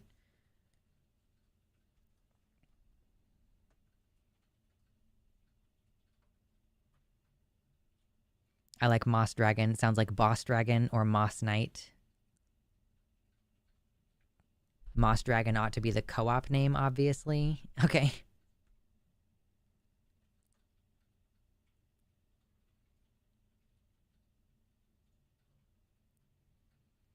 There's so many cool options here. I wanted to find at least one example. Can I get like a moss pauldron?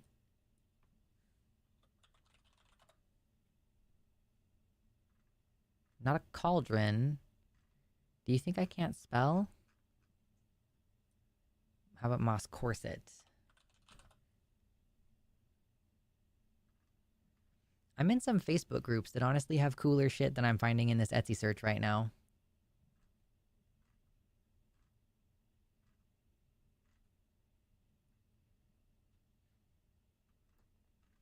Anyway, whatever. I'm not gonna find what I'm looking for. Dumb. Moss boss. The final moss. Yeah, it's too bad that Moss Dragon is already taken because that would be cool. But look at this. Moss Dragon Gamers, Moss Dragon 95, Moss Dragon, that's just Moss, and the @ is Mossy Dragons. Mossy the Dragon, Dragon King Moss. That's something to do with Dragon Ball Z. That's just Moss. Moss. Moss. The Moss Puppet Dragon. Dragon Moss Boys. So that's definitely played out. The Knight of Moss has Oath of the Ancient Paladin vibes. I mean, honestly, it feels to me like the Knight of Moss feels like it would be the title of the leader of the Green Men from A Song of Ice and Fire. You know what I'm trying to say there? Like,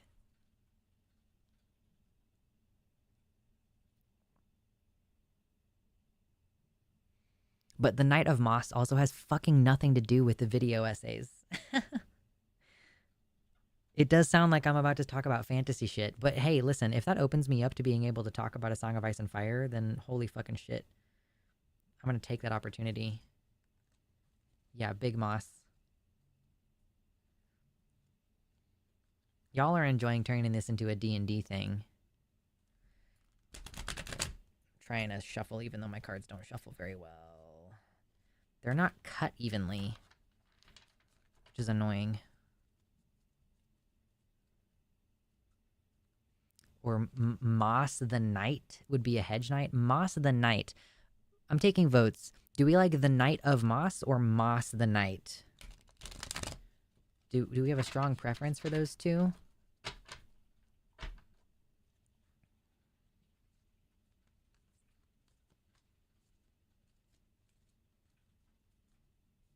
Mossworm. Yeah. Yeah, like Bloodworm.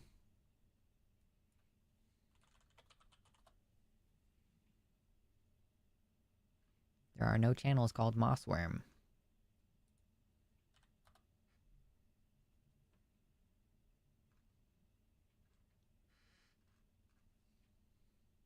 We prefer Knight of Moss. Do we prefer the Knight of Moss? Or just Knight of Moss?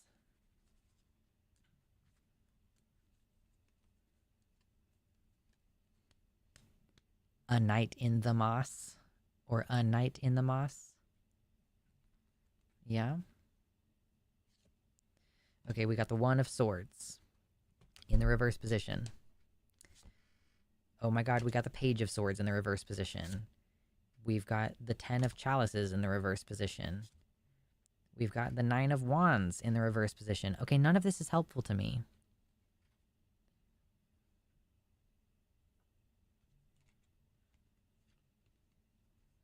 Just Knight of Moss. It implies there might be others in the Order of Moss. I'm just going to keep pulling cards until I find something interesting. I have the Empress. No. Chalices. Coins. Swords. Swords. Wands. Wands. The Knight of Swords again. Oh my god. The Devil. Coins. Swords. Coins.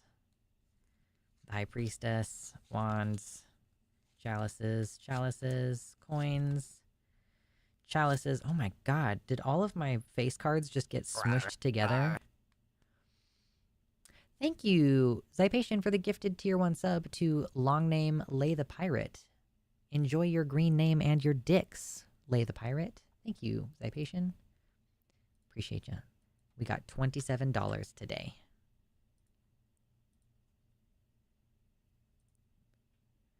Come back, chat. Where are you?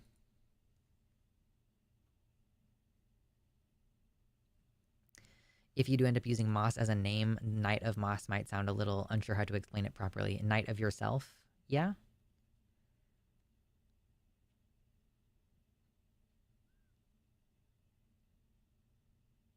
I could just say I'm the Knight of Moss.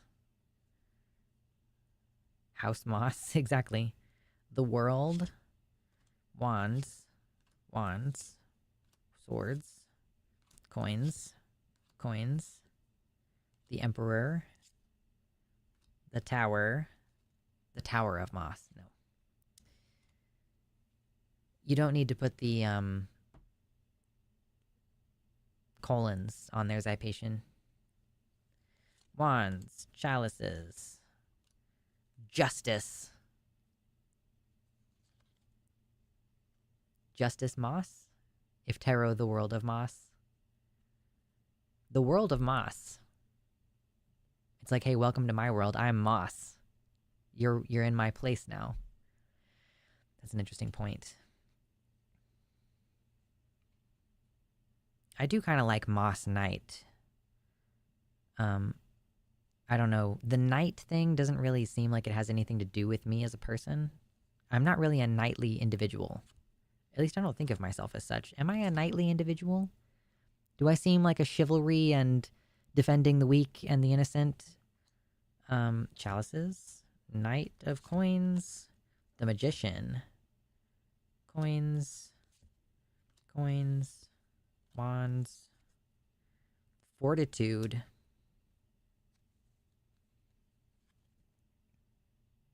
Wands. Wands. The Hermit.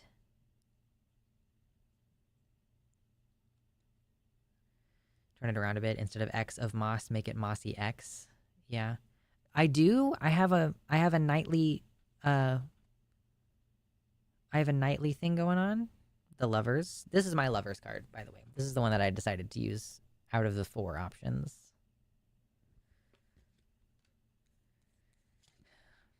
The Sun. Wands. Judgment. The Star. Wands. Death. Chalices. Temperance. The Hanged Man. The Moon. The Fool. Coins. Sir Moss, Friend of Dragons. You seem less like a knight and more a noble in the court trying to bring some compassion for the common folk. Also probably the only one in court that is well read. I think that what you're telling me is that I need to train with a sword. Wheel of Fate. Swords, swords, coins, chalices, coins, chalices, chalices, chalices, swords, chalices, chalices, swords, swords, swords. Wow. There are so many of the minor arcana. More of a prince than a knight. I know most of the tarot cards more from the Binding of Isaac. Yeah, my partner is the same. Just lots of exposure to tarot. And I mean, it's also gives you a little bit of a familiarity with the symbols for astrology. Uh-huh. Astrology. Okay, I'm putting those away.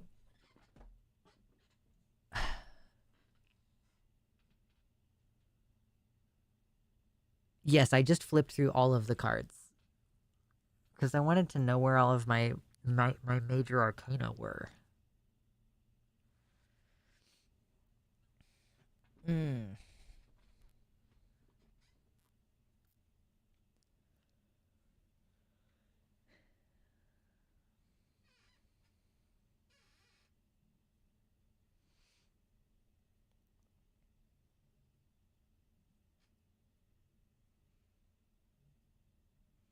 I'm gonna mull this over a little bit more. Duke Mossington the Mossley.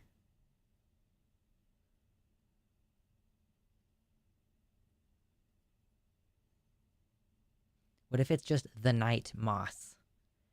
Like the Knight Moss, not of Moss.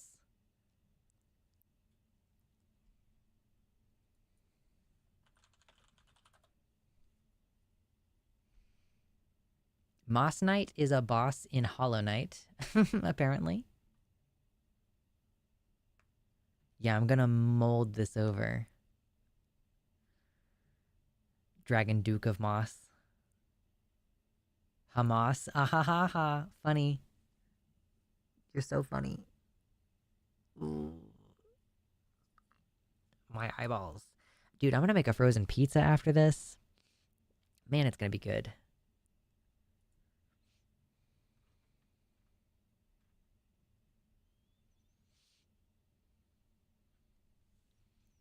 Moss Lair. Eventually with Mossy Cave Library set for the background. Fucking, that's not a bad idea. Please like and subscribe. Substressibe.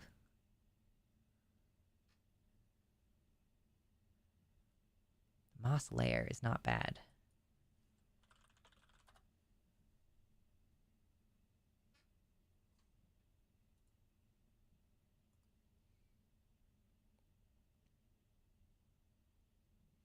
Moss Lair, Moss Cave.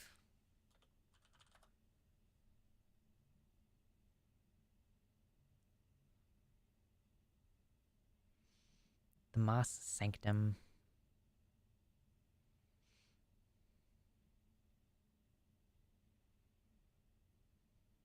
We've had lots of good brainstorming here, and I appreciate it.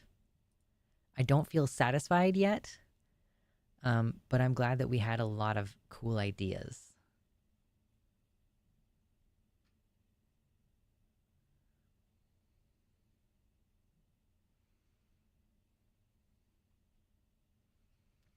It would also be an extremely short-term decision if I was just like, by the way, my name is Moss now. Like the name that I'm using in my personal life right now is one that I pained over for a while. I was like, do I really want to go by this? I don't know. But Moss is just so fucking hard. It's just so hard. You know? I mean, it's like it goes so hard. It has such a big dick energy. Moss. Is anybody else getting semantic satiation? Excuse me.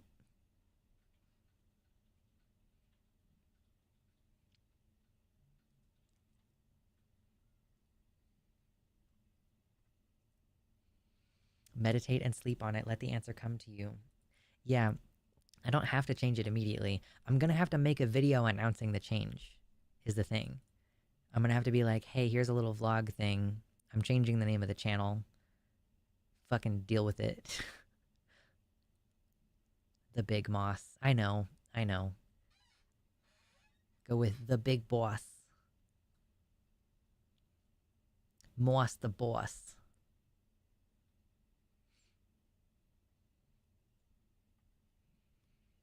And I might engender some conversation on the Discord server.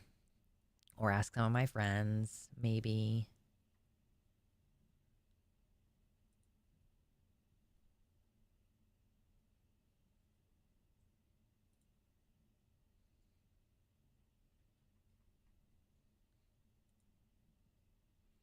I prefer to make all my important decisions hungover and sleep deprived.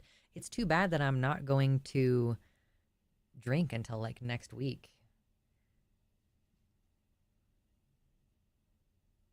Moss as a word has the opposite effect of moist, and I can't explain why. Moss feels good to say.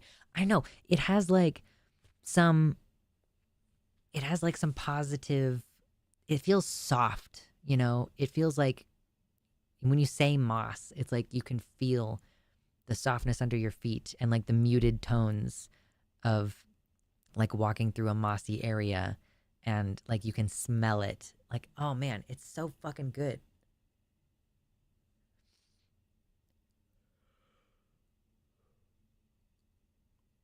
Yeah, I know how to experiment with the names. It's fine. I'll figure it out. And I might use Moss as my public name and then still use my private name privately or whatever.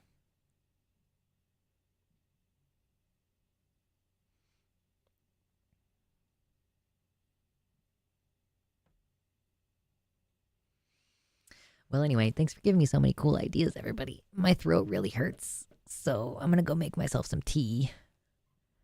Portland was a fantastic place for moss. Oh god, I know. There's gonna be so much wonderful green stuff in the PNW when I move there. I'm so excited. But okay, I'm gonna shut up now and go make a frozen pizza and make some tea and everything. So thanks everybody for hanging out. Ooh, I'm gonna make my new jasmine green tea. Ooh, I just bought some jasmine green tea and I'm going to drink it and it's gonna be delicious. Okay. Much love, everybody. Thanks for hanging out on this mostly unproductive stream. And I will see you next week. Or actually, I'll see you tomorrow if you want to tune in for the Transpositions podcast. I'll post the link to that in the Discord when the time comes. And I'm also going to be in the Composting podcast upload tomorrow. So look out for that. And I will see you next week. Toodaloo. Goodbye. Good night.